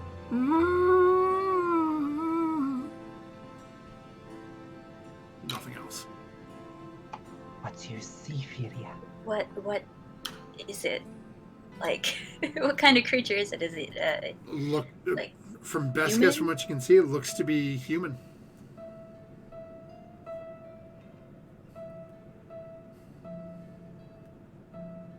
So I have an idea. So I'm gonna go slink back to everybody else and say, "There's a human chained up. I wonder if it's the lady's husband." Interesting. Did the human say It's- anything to you? Thought he was Just sort of he has died. moaned and very underfed and poorly kept. I was not able to get. Well, I didn't go much closer than to see that. He did notice me, but seemed unable to do anything about me. Maybe if we approach, we can see if we can talk to it. We'll figure out if there's anything else that we need to worry about. I can go back and scout the rest of the room, but if the man has been down here for this long, if what I think is true, bringing light down here is not going to help his condition much. Should we bring him back up? I don't know. I don't even. Maybe somebody could run up and ask the guard more about this lady's husband, maybe what his name was. You got it. Art will skitter on back. Okay. Now, I am assuming here that Jack told us what he learned from the guards, but I realize that now. Jack, would you have filled them in the couple of moments? It's only been a couple of moments since you had that conversation. with I the don't guards. I don't see any reason why that come up. Yeah, this is all happening rather immediately after Jack's conversation. So it's you guys came down and saw Art running out. So it actually probably hasn't been brought up as of yet. That's okay. Oh, I'll wait, find no, out. never mind. That was a conversation we had outside at the front door. Oh, okay. Everybody sort of knew that. I just, yeah. Not quite with it, I guess. Oh, okay. So, Artemis, you go up and speak with the guards and guard the front door. I wasn't. It was years ago. I didn't become a guardsman until. Hey! What was old man Wolfsmith's name? Wolfsmith, whatever his name is. You know who I mean. Or maybe just even a description. What kind of, I don't know, hair type? I just told you, lady, I wasn't here when he was around. I mean, Well, get one of your other compatriots. he just sort of grumbles and goes back over. Oh, okay. Oh, husband's name was Dranor. Dranor. And did they say anything about what he looked like? I look like a guy. Short Oh, hair. wonderful. He look like a man. Well, If he didn't shave for a few days, he had a beard.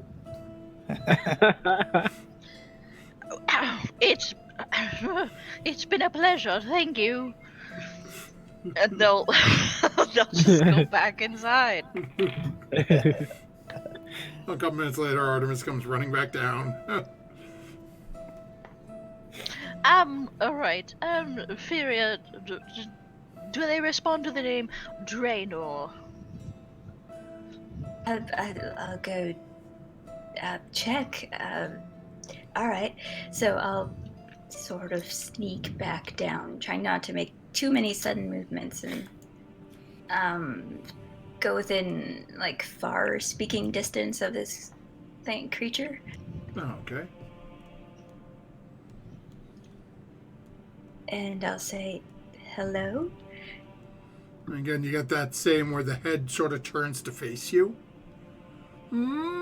Mm. Well, that was spooky.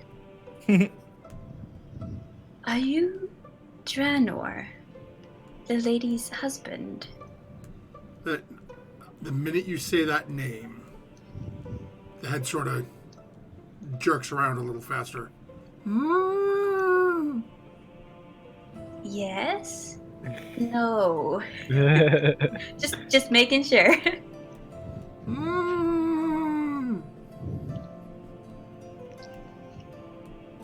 Ophelia, is he gagged? I don't see anything, right? It just. It's hard for it, even with your dark vision. It's hard to see without getting closer to him. Just because you're seeing in just shades of gray at this point. Right. So you can tell he's facing you, but as you're looking, like, you don't see a lot of facial movement as he's making these sounds to you. So you're not sure if he's gagged. You don't see anything like big and bulky, but I think you'd have to get a little closer or get a little light in there to be sure. So I'll do burning hands, but just one hand, and I'll cup it with the other hand, so Okay. that's just sort of glowing between my fingers, so it doesn't instantly blind the poor guy. Oh, okay. And sort of take a closer look. So as you cast burning hands, and the rest of you in the hallway now see this small bit of glowing light now coming from around the corner. William, would you still be at the corner looking in? Oh, yeah. Okay, so you and Fury would both see this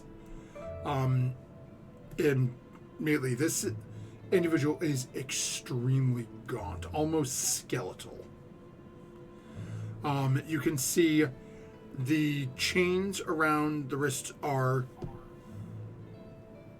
brightly reflecting even this little bit of firelight and are a brilliant polished metal.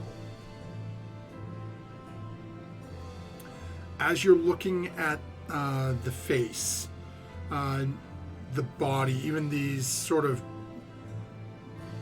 They look like they were once decently expensive clothes, but have just been through neglect and whatever situation this individual found himself in. They've just, they're ratty holes in them. You can see that his mouth looks to have been sewn shut. Ooh. And as you're looking at him, you realize as he's turning and as nobody is speaking at the moment, the head is just waving wildly back and forth as he appears to not have any eyes. Ooh. Oh, creature. What's going on? What's down there?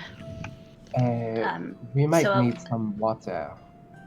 I will put out my hands and scurry back to the group and start explaining. Well, the poor man, he does respond to the name, but his mouth has been sewn shut and he doesn't have any eyes anymore. I think we need to get him out of here, if I'm right. And he's very, very badly, been taken care of. But there's something strange about the chains. They're very shiny. Artemis? Sorry.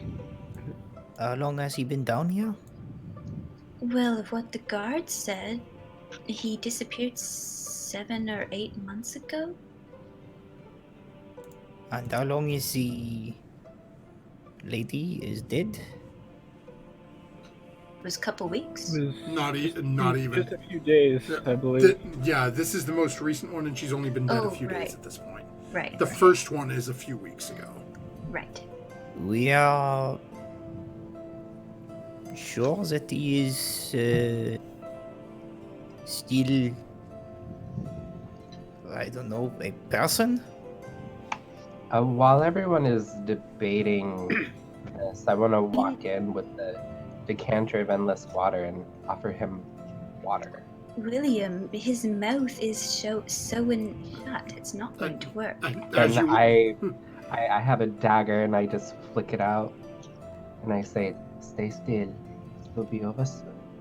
And I cut the threads on his mouth. I have some water for you. As Jack's gun is already out as soon as he goes to undo this dude's mouth. Jack's like, as you start to that, you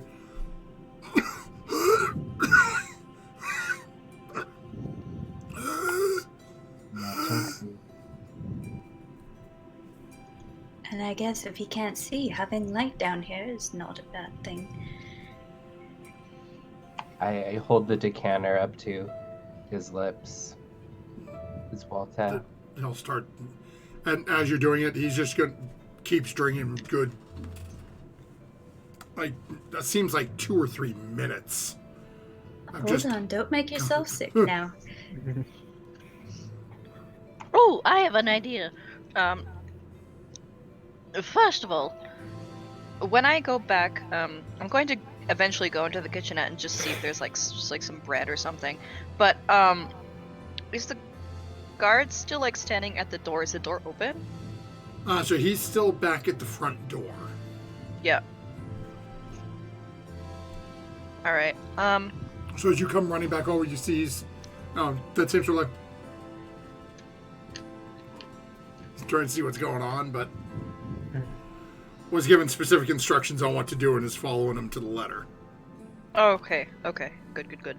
I guess then, yeah, I'll go over to, I guess, kitchen area, see if I can just like find like not something too extravagant, something pretty plain. Okay, like as you start rummaging through, again, it's strange. There's not a whole lot of food here. You do find a couple of things of like a almost like hardtack, like dried rations almost. Weird. As you start going through, you open up the the pantry, and where you'd keep like produce and these sort of dried meats. You don't see a whole lot in here. Real quick, make an investigation check. Oh my god, my cat. Bud! Okay. You find a cat's anus in one of the. Yeah, I'm sorry. It's butthole time. It's a new delicacy in Cairo, Westfall. I got a 15. Oh, okay. So as you're going through, you find mostly. You do manage to find a couple of pieces of fruit that look to be a little past their prime. Not like moldy, but they're. If you had better options, you'd probably look at those instead. With that, though, you also do see that in the prep area that you're in, you can see there is, looks to be like on a couple of cutting boards, looks to be like there is dried blood on it. So it looks like they do normally prepare like meat or something or some other sort of protein here, but there's just, again, not much that you're finding in the way here.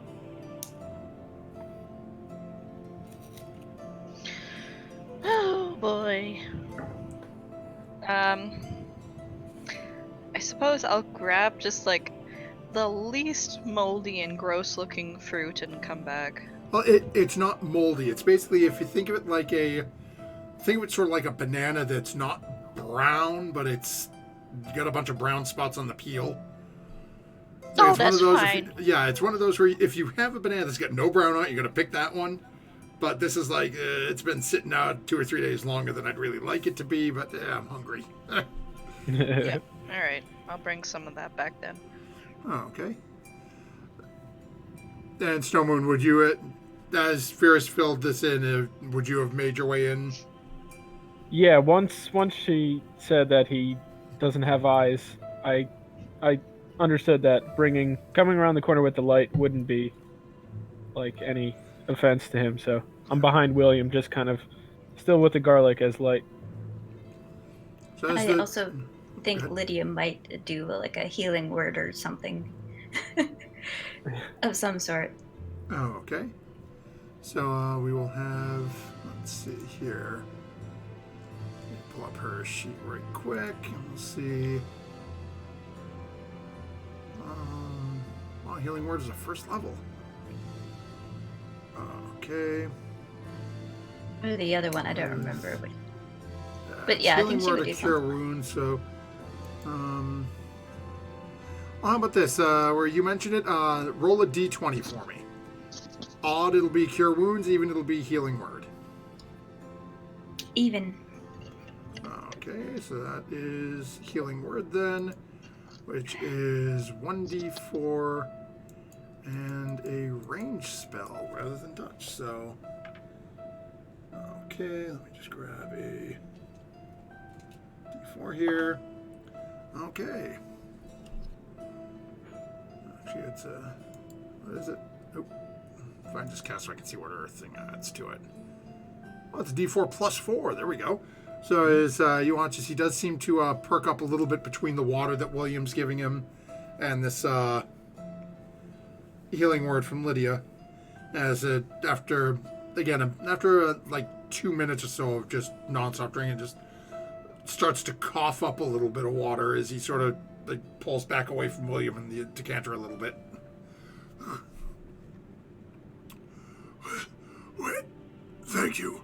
Where is she? If by she you mean your wife, she is dead.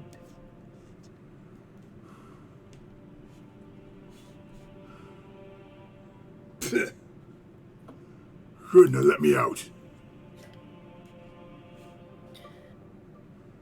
The chains and shackles that are binding him, does it look like they're silver?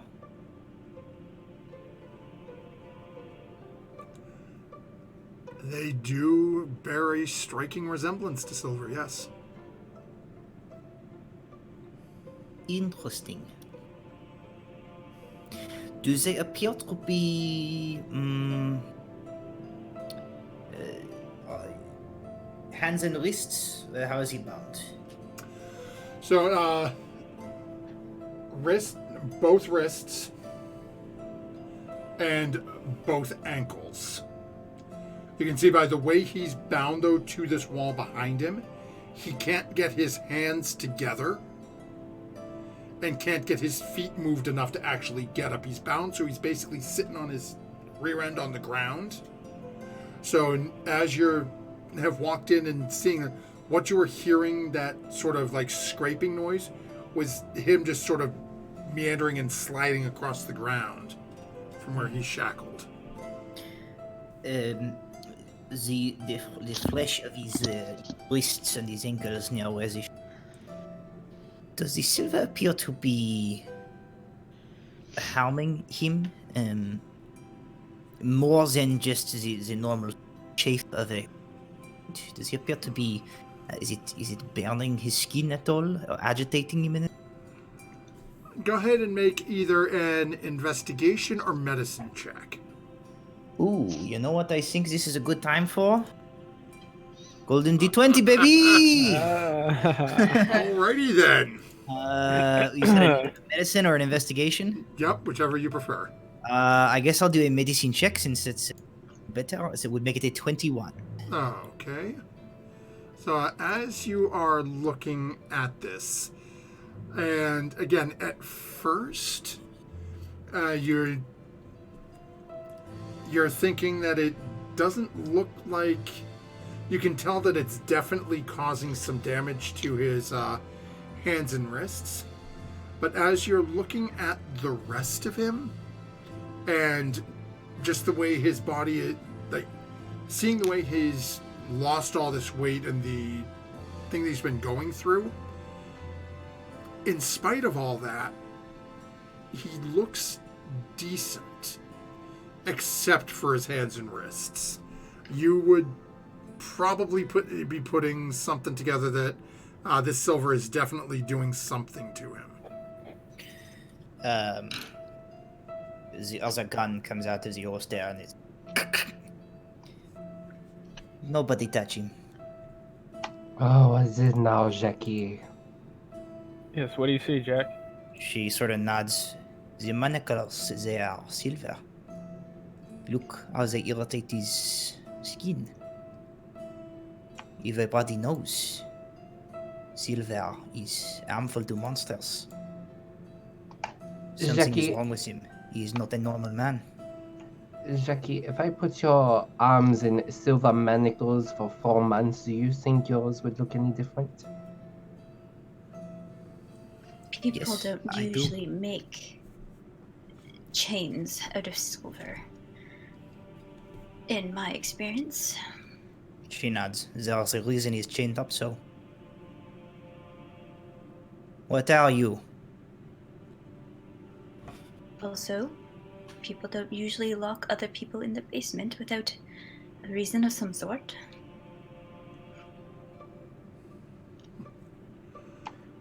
Why did your wife lock you in I know. the basement? As he sort of turns back and forth between just the different voices that he's hearing.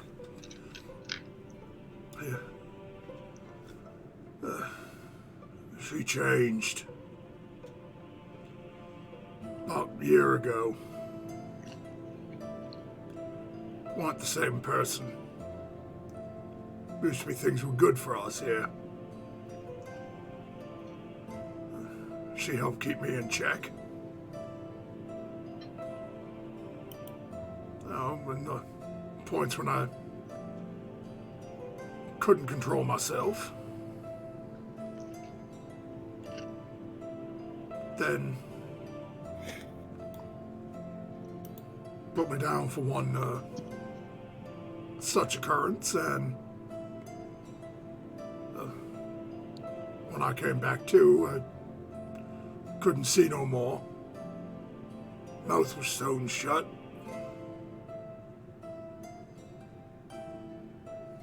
Been here ever since.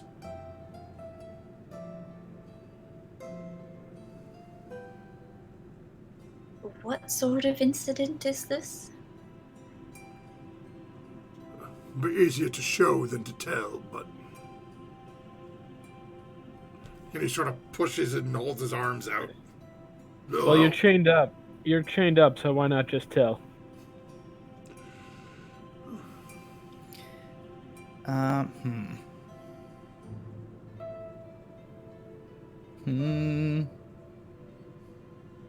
What the hell? Jack shoots him in the leg. Bang! William doesn't even blink. Yeah, Fury opens her mouth to say something and then just like points at Jack like what she said. And someone puts his hand on the hilt of his blade. Oh dear. Well, we could After like the smoke clears away from the gun, she looks at where she shot him to see if he did anything. As you look down and you can hear just a sort of,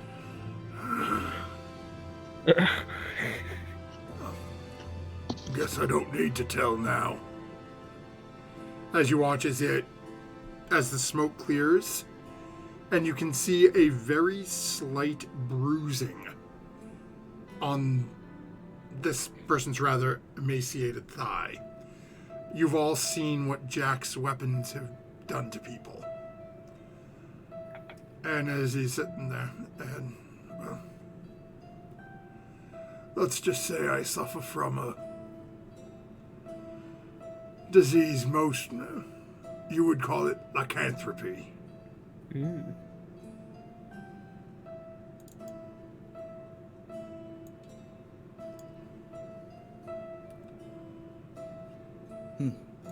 My wife used to chain me up here if I was having a fit and wasn't able to control myself. Are you are this I do not know this word, lycant. I know there is creature, the silver, this creature that the curse of the moon, oui, is same. One is Same the thing. same. Is you are the only one? Your wife is not. No, she's pure blood human.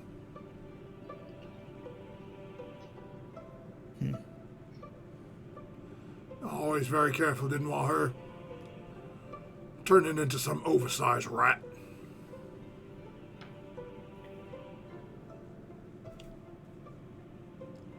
So, your wife locked you up, and then she got killed, so now you're stuck down here. Until we came along. Do you know of anyone who was after your wife, or who wanted to hurt her? How long she been dead? How long have I Three- been gone?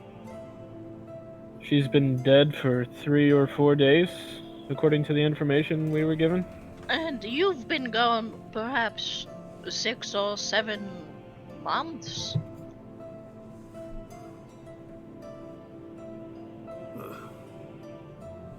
As I said, she started to change about a few months beforehand, but I mean, if she was able to go that long with who knows what's changed since then. You say she changed. What is? How? Acting different. Meaner? Kinder? Probably meaner with the Spooky. eyes gone. That actually gets a chuckle out of it as he sort of turns into the. I'd have to agree with you on that one, but no, just disconjoined, all weird like. Did she seem like she was scared of something? What? Trying to hide something? Hey, listen, I've been in here apparently almost half a year. No, I stopped getting fed after, well, I don't know how long it's been since I last ate.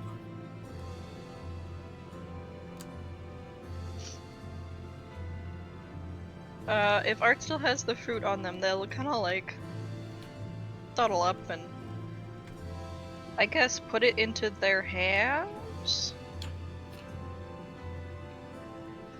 It takes him a little bit of work to sort of get it over to his mouth and start trying to chew on it, just because of the way he's chained up. Okay, I don't know. No, if that's an issue, I can. If we free you, what are you going to do? We have not told anybody yet that we have found you. I suppose if you get me out of these, I'd, assuming you'll permit it, shrink myself down to a rat, hop inside somebody's pocket, have you drop me on the street so I can get the hell out of Dodge. You wouldn't stick around. Why, apparently I'm dead. The woman who I would want to kill is dead. There's no reason for me to be here. Good point. Dude, well, perhaps. Inside check. I mean,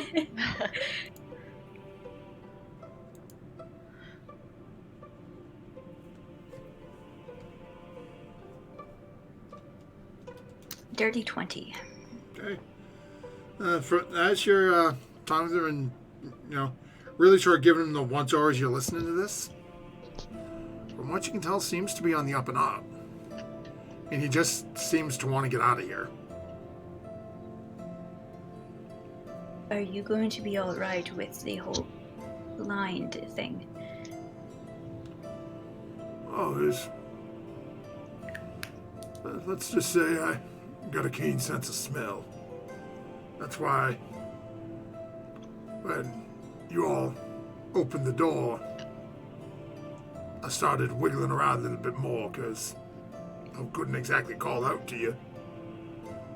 But knew there was people coming down that I ain't smelt before. I honestly know what you mean. Well, don't say we never did anything nice for you, and I'll start to use my thieves' tools to unlock his manacles. Okay. Go ahead and make a check. While he's doing that, would I be able to like ask like,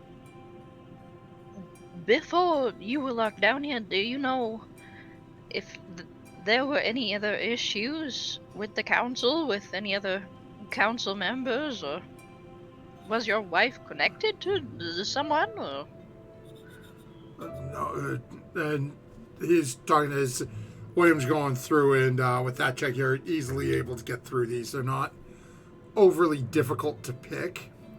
Looks like the biggest issue he has is just the way he was changed. Couldn't get at them to really do anything.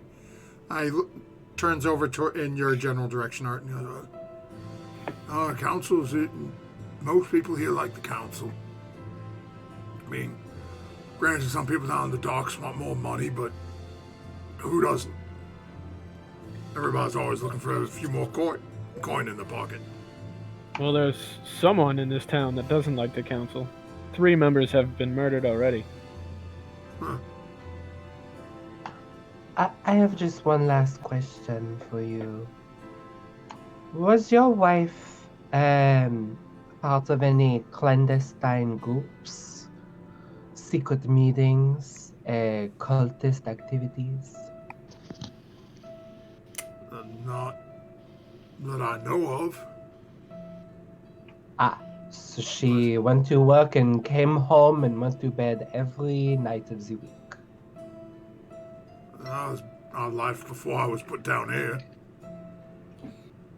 Makes sense, though. Who knows what was going on nights that I was chained up, though. It's could have been other men, other women, I have a question. clandestine meetings. If you are need to be chained up,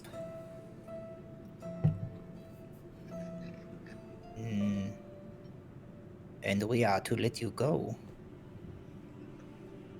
what happens when you are under your curse and there is no one to chain you up? He won't be in town.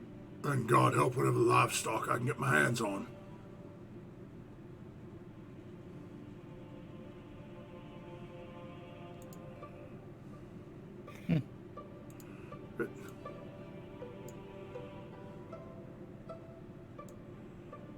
At the same point, you got to remember,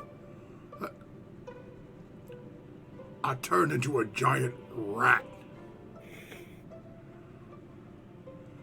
It ain't exactly like I'm a wolf. Oh. Oh. Just at the same point, a giant rat run around in town, it tends to strike people a little odd. A giant rat that can take a sword or whatever it was you smacked into me with and keep moving tends to get people even more worried. But you can, when you are not control yourself, you can bite, you can make others like you. This is why you chain up. Yes, you don't want to hurt your wife. That's... I don't have the best impulse control when it comes to people. Well, suffice to say, if someone tries to kill me, I try to kill him right back. And yes, if I'm in that form, then it is possible to infect them. I think he's trying to say, Jack, that he's not going to actively look for people to bite. I'm not saying that he is. I am saying that he is a monster. And he may not have a choice. And if we release him, and he, whether he wants to or not, hurts or kills someone, it will be on our heads. Some people would call me a monster. Some people would call us monsters too, Jackie. Shags. I am only point out.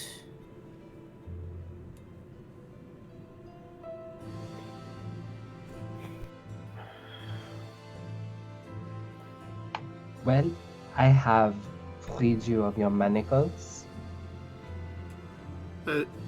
As you start to stretch a little bit, and you can see just the trying to move You watch it's just very sort of slow, and you can hear some creaks and cracks.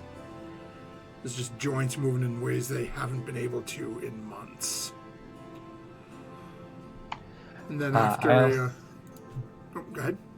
Oh, I was just gonna interject that I also want to put the silver manacles in the back of holding. Oh, okay. So, as you take a couple of moments and pick the last lock that had them actually chained to the wall. So basically what you end up with is sort of a centralized, almost like an O-ring with 4 short lengths of chain coming off of it that led to where his arms and legs were shackled to. As he sort of just, again, that weird sort of like creaking and cracking, he sort of starts to try to stand up and just sort of slumps and drops back down. He says,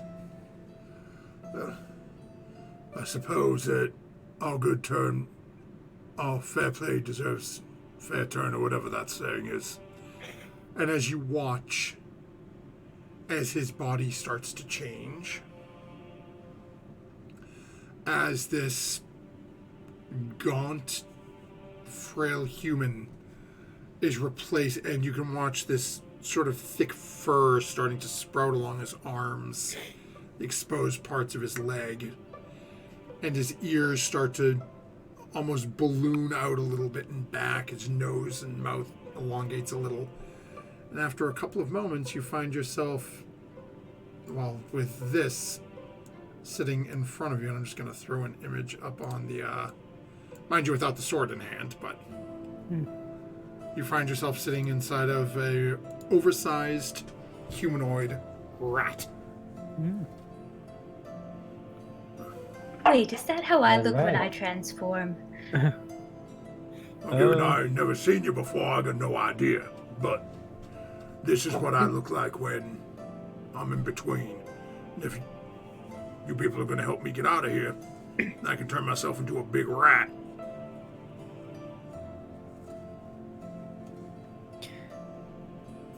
Perhaps there is one more option. You do not know perhaps much, but you know something. And kind of shrugs at the rest of the group. Perhaps they have not the same stories in their village as I have when I am girl, but the curse of the moon is dangerous. You know this, I think? Perhaps you go to the whatever the lady name, I don't know, because I don't have my note. Perhaps you go to her. You tell her you are alive. Perhaps she help you. Keep you from hurting anyone when the curse is upon you. Can maybe help with the investigation. Think of something more that you know about your wife. Let me go talk to the Viceroy. Oui, yes. I have to believe you understand that whether you are an evil man or not, your circumstance make you dangerous. Perhaps this woman help you. Oh. You just might have a point there. My late wife was the one who always dealt with the Viceroy being on the council and all that, but it can definitely maybe worth introducing myself and seeing if she knew anything. And Lord knows they work together. It is worth a try. It was the Viceroy that sent us to investigate your former wife's murder, as several other people have also been murdered in the same style. We just happened to go to your house first. Lucky me then. Seems so.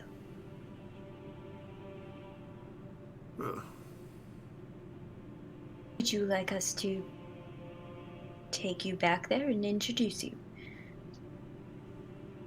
You said there are others. You all supposed to be investigating all the murders? That's our job. I suppose I can just talk to the gods and get someone to bring me. I won't interpose on y'all anymore. Should be easy enough if...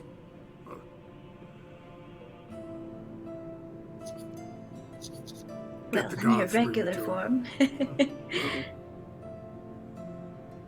I might just need a bit of a hand to get upstairs to talk to the god, but...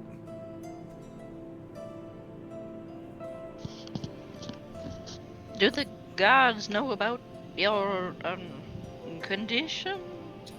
No. Hmm. At least for Well- now, they perhaps do not need to know. They need only know that your wife was keep you in the basement as prisoner until everyone you are died. You tell, maybe you tell the viceroy the full story. But as for guards, perhaps they do not need to know. Not everybody needs to know everything. Right, if you change back, we can help you upstairs.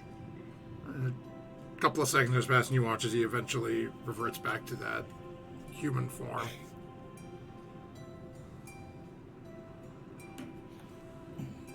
Just sort of looks towards the group of you.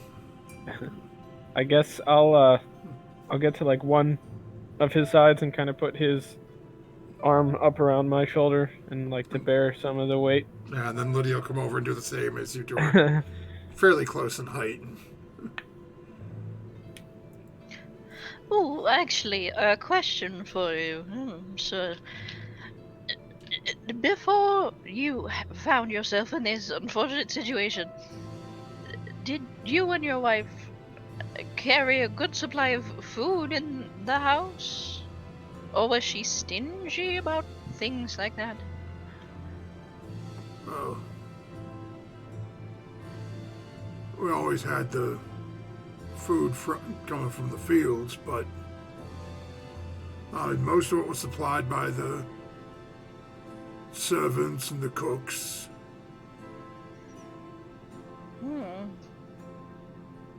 Interesting. Okay. Good to know. Thank you.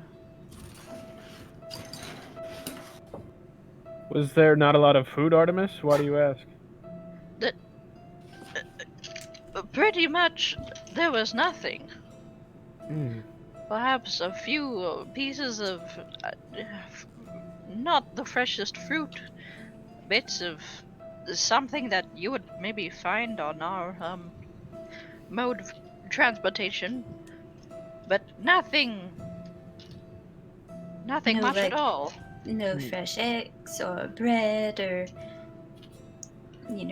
spices.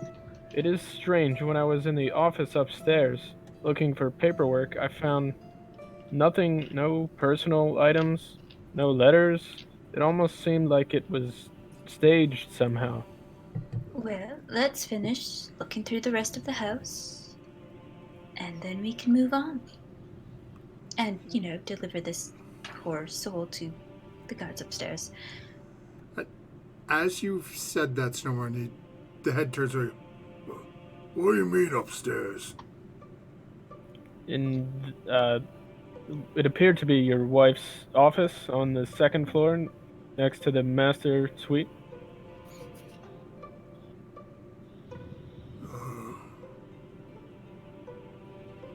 You are in a basement. Do you not know this? Oh, yeah, I had a basement in our home, but it was What? We lived in a one-story building. Oh This dear. is not your house. This is a 2-story building we are in. It has a grand staircase in the, when you walk in. No. This house is just outside of the castle walls. Where is your house?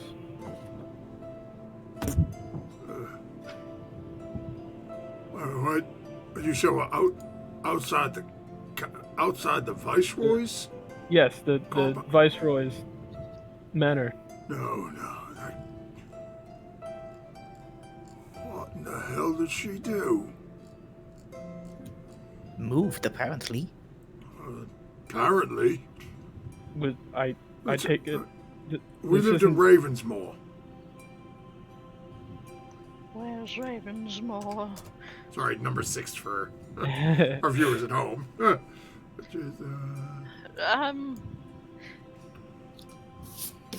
I forget what the wife's name was, but is that for sure his wife? So,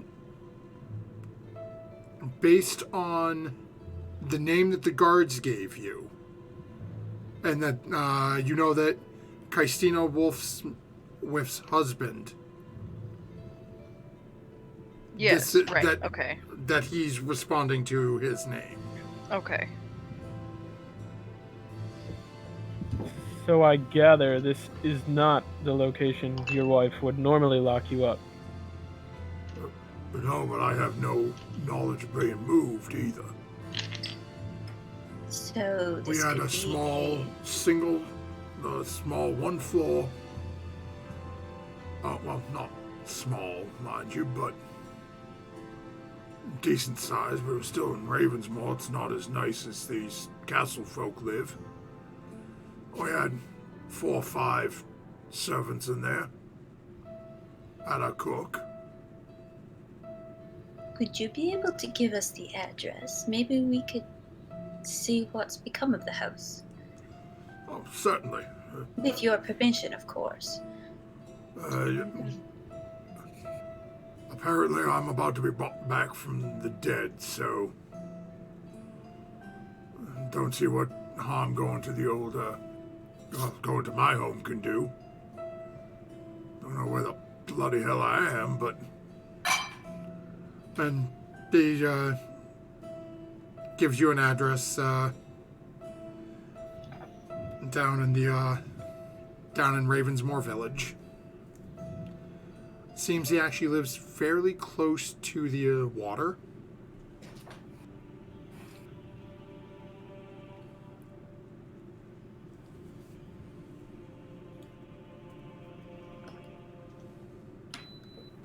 You were probably within like a 10-minute walk from when you guys initially got off the ship.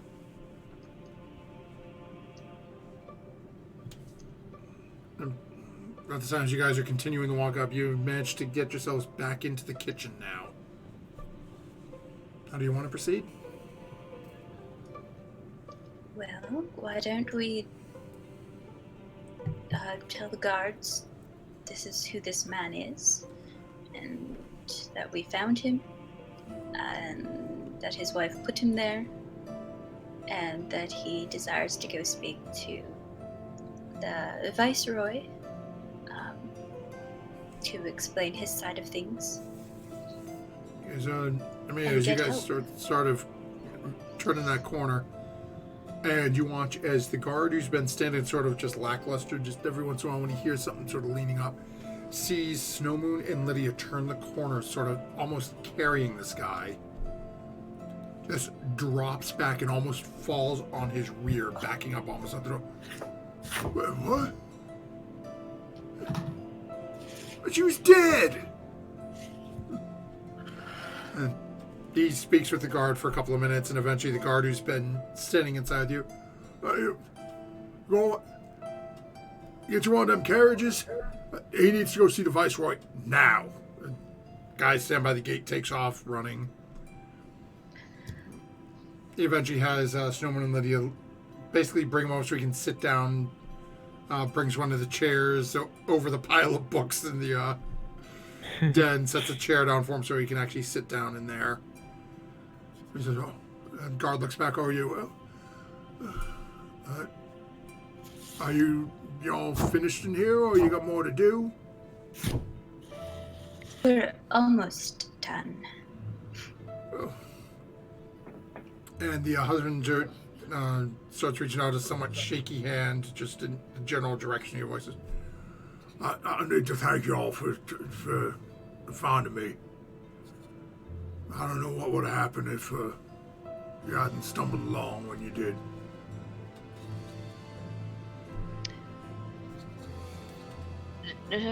Well, it's certainly interesting for both parties.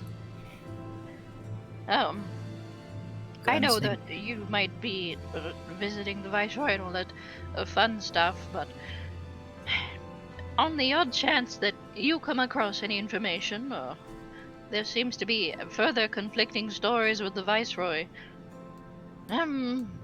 What inn were we staying at? The Cross something? So the Crossed last one you Swords. stayed at was the Crossed Swords. Yes. But who knows if that's where you're staying next. You guys have been jumping in, so... For now, we're staying at the Crossed Swords Inn. If you do not find us there, maybe try asking for the Ballista 6, and then they make like a little ooh.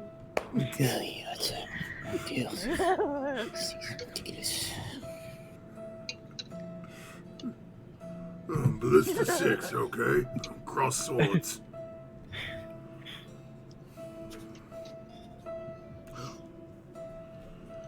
If anyone can figure out it'd be you.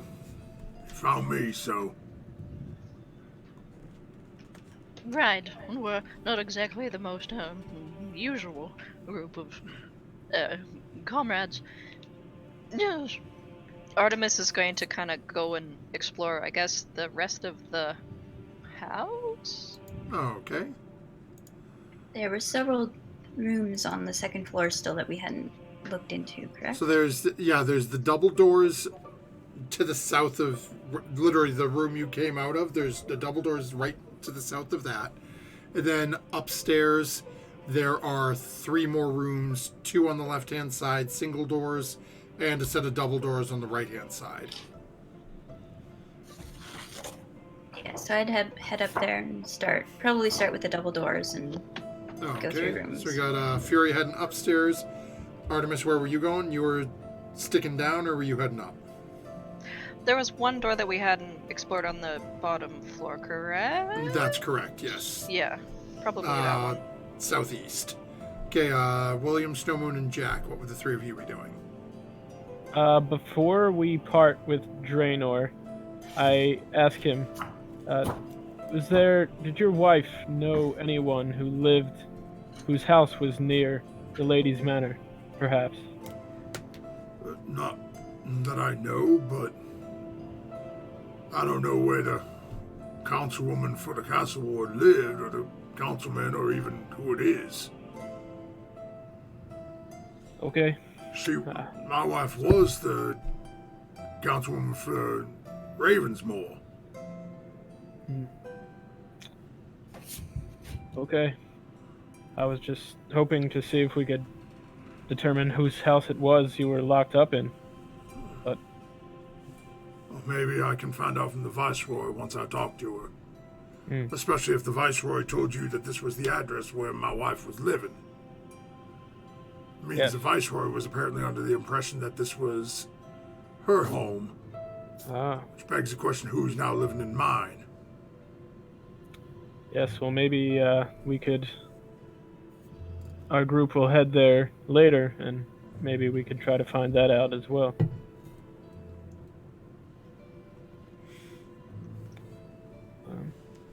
And with that, he'll just kind of part from him and head back towards the house. Well, I don't know about the rest of you, but I need a cigarette.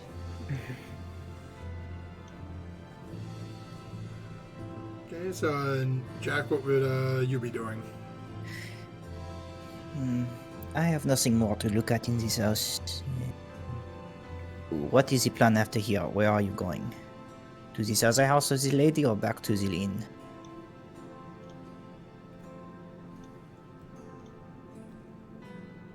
Or do we want to go to Draenor's address and see? Yes, this is Investigate what I that. mean. The other house of this lady or Okay. back to our inn. What time is it right now? About? It's probably still fairly early. And you guys went over to see the lady first thing in the morning. Mm-hmm.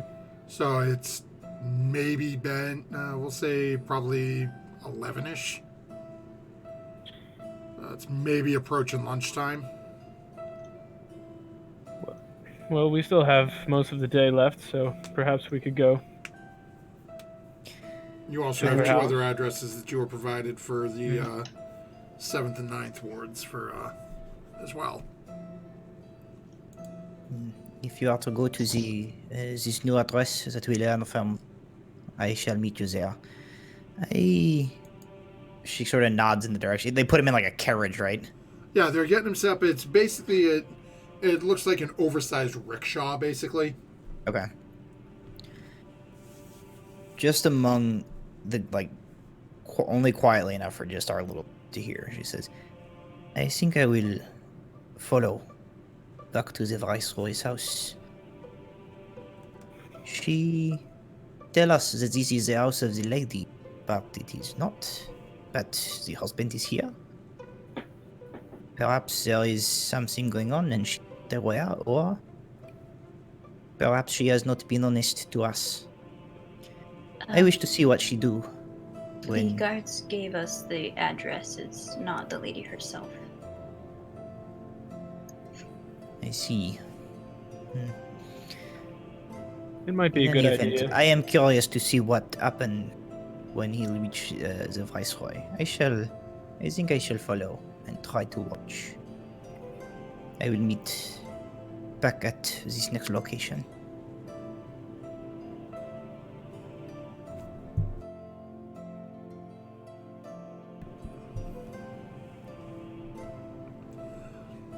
Okay, so and you're trying to sneak to follow this. I mean, I assume I don't necessarily get back to her little her estate there. Oh yeah, like I said, it was only about a 10 or a 15-minute walk to get to where to this address. Jack's intention is to, go behind this little rickshaw and then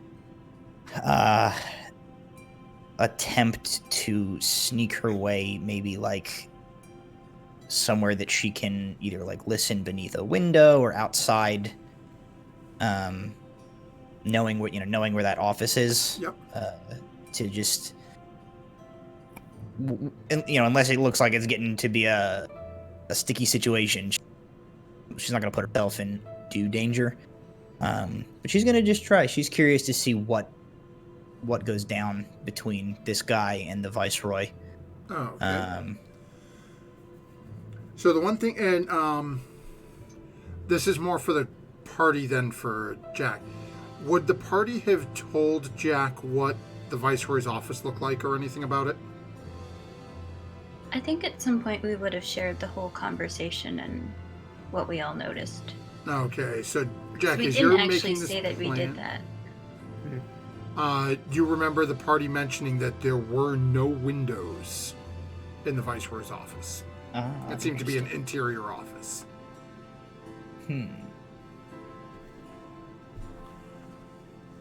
All right, then I'm just gonna...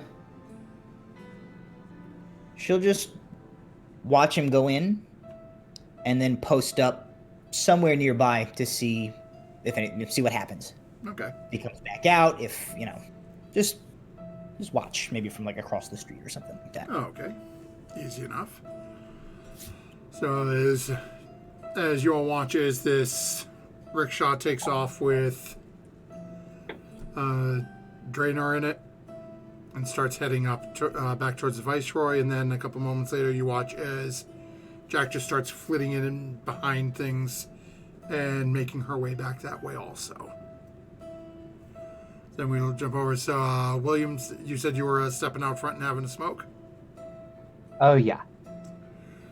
So then we will follow inside. We have Artemis going downstairs. Snowmoon, you said you were going back up? Well, at this point, I just re-entered the house, and there were double doors on the first floor that we didn't... Yep, so as you walk back in, you would see Artemis has just vanished into that room. Okay. And there was... I And forget, was there anything else? There, nothing else on the first floor that you guys haven't been into yet. Okay. Back on the second floor, there were 2 doors on the left-hand side and 1 set of double doors on the right-hand side that you hadn't gone into yet. Okay, so I will head upstairs and investigate the double doors. Oh, okay. Yeah, that's where I'm heading. So. Oh, okay. So we'll start with Artemis, who gets there a little quicker on the first floor. So Artemis, as you're poking around in there, and you open up, this seems to be a like a formal parlor. Again, very similar to the dining area that you found. A little bit smaller table, 4 chairs seated around it, another small wet bar sitting on the northern wall. Window on the south side and on the west side of the room.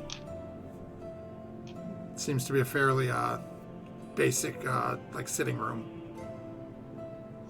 And does anything look like recently, quote unquote, like within the last few days, disturbed? Go ahead and make an investigation check. Okay.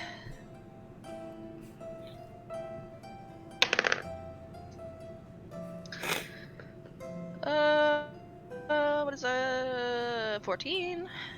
Okay. Doesn't overly look like anything's been disturbed. As you're looking around, you do see that the cabinet doors on the bottom of the wet bar does look like it's popped open a little bit. Well, I'm going over there then. Okay. As you're sort of scanning through and you open up and look, you can see that there are a couple of bottles within this cabinet that you're looking at. And as you're scanning through them, you do notice that there seems to be one of them that catches your attention a little more than the others do. As you're looking at, it's a strange sort of, almost a shimmering blue liquid. As you're looking at it, though, there are these darker, almost like violet, dark purple, almost black swirls that seem to appear through this bottle of liquor. I will carefully take it, and I guess, could I do an Arcana check?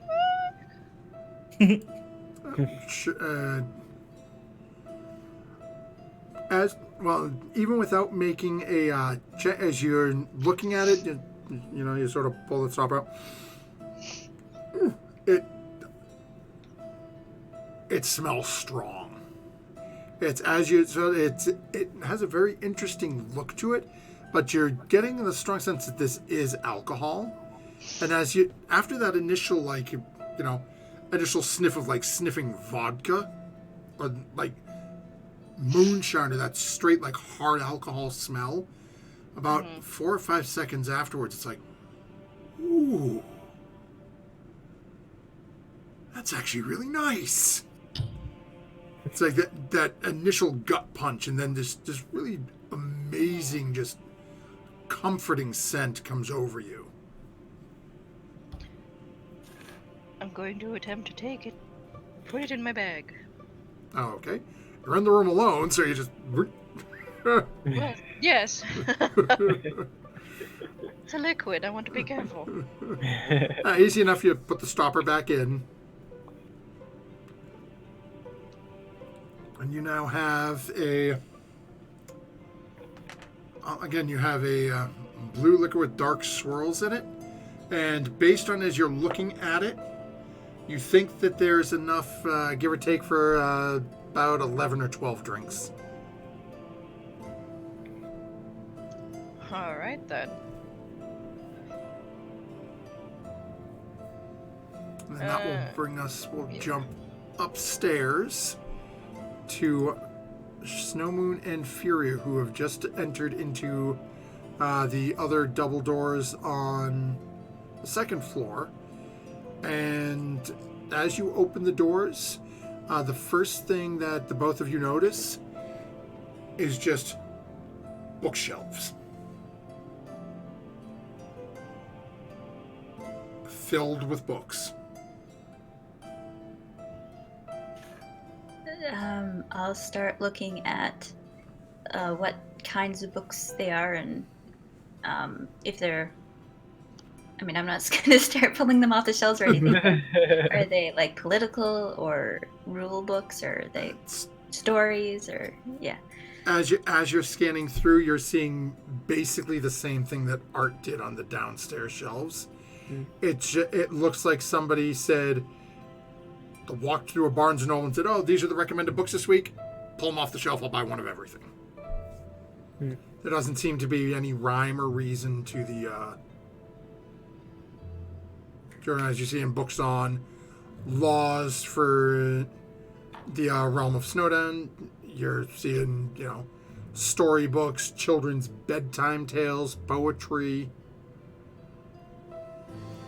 No, Moon, if you're right, and this is sort of a show house, this fits right in. It looks like somebody went and said, "I need to fill shelves with books," and they went and bought whatever was on the sale rack. Yes, it's quite strange. I guess we should check the remaining rooms on this floor and see. I guess it might just be more of the same, but... And, from the piles of books in that other room, I don't know if there's going to be another secret entrance in this house or not. Might as well check every room while we're here. What are the odds? I think we think to check the other bookcase. That's where we'll hide the real secret I room. think there's a lot more books in here. Yeah, as you walk in, there's 2 bookshelves on the right side, right as you enter, 2 sides on each one, same on the left, and then there's one on the far wall that runs the entire length of the wall. Well, yes, let's move on. Yes. I'm assuming we can always come back later if we suspect something else is hidden here. And then you've got the 2 doors on the top floor, the 2 single doors on the opposite side. Yeah, I just go to the next one over and open it. Oh, okay. And I'll just take the room that Furia didn't go to. Oh, okay. So, Furia, as you walk over and get to the first door, which is the slightly more northern one on that left-hand side, you open the door and you see a bedroom. It has 2 small beds in it. The foot of each bed has a small chest, a small sitting table, 2 or 3 small chairs. It looks like this is a room designed for children. Yeah, I'd start going through chests, and look out the windows, see what I can see. Just sort of see how dusty it is in here. It's very dusty. It doesn't look like anyone's used this room in a good while. As you open the chest, one of the chests has a small stuffed bear in it and a red ball. You close out, look in the other chest. Seems to have a looks to be a small,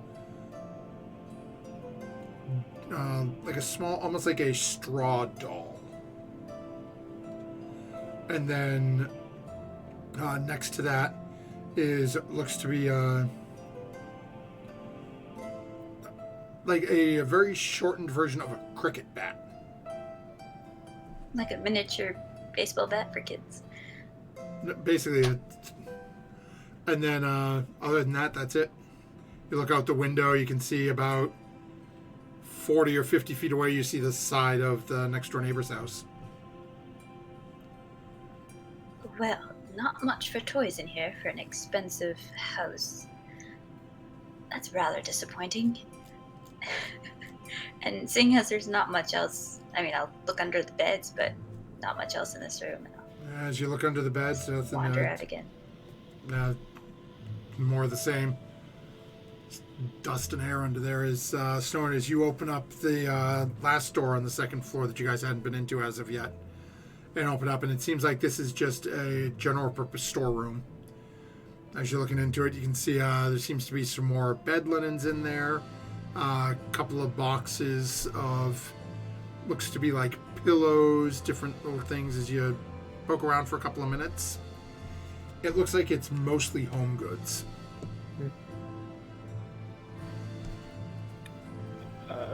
Yeah, I guess I'll just kind of like rummage through some of the linens just to, I don't know, see while I'm there, see if there's anything underneath. As you, Roger, go ahead and make an investigation check. Okay. 18. Okay. As you're rummaging through and searching for through the different crates, you actually do find a crate that underneath it is listed with linens, and as you're going through, you can see like looks to be like bed sheets and tablecloths and things. Underneath it, though, you do find 3 silvered daggers. Oh.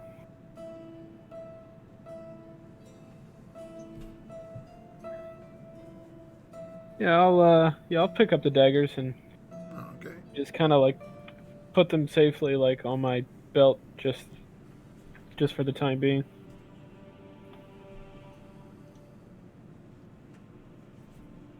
And yeah, I'll just head back out to the hall after that. About this time, Fury's coming out of her room. Artemis, would you be doing anything else on the first floor, or after that, would you be heading back out? Probably heading back out. And so about this time, y'all are starting to meet back up in that central grand archway, as William is probably just about finished up his cigarette. Anything else the group of you would be doing as Jack has gone off to see what happens at the Viceroy's estate?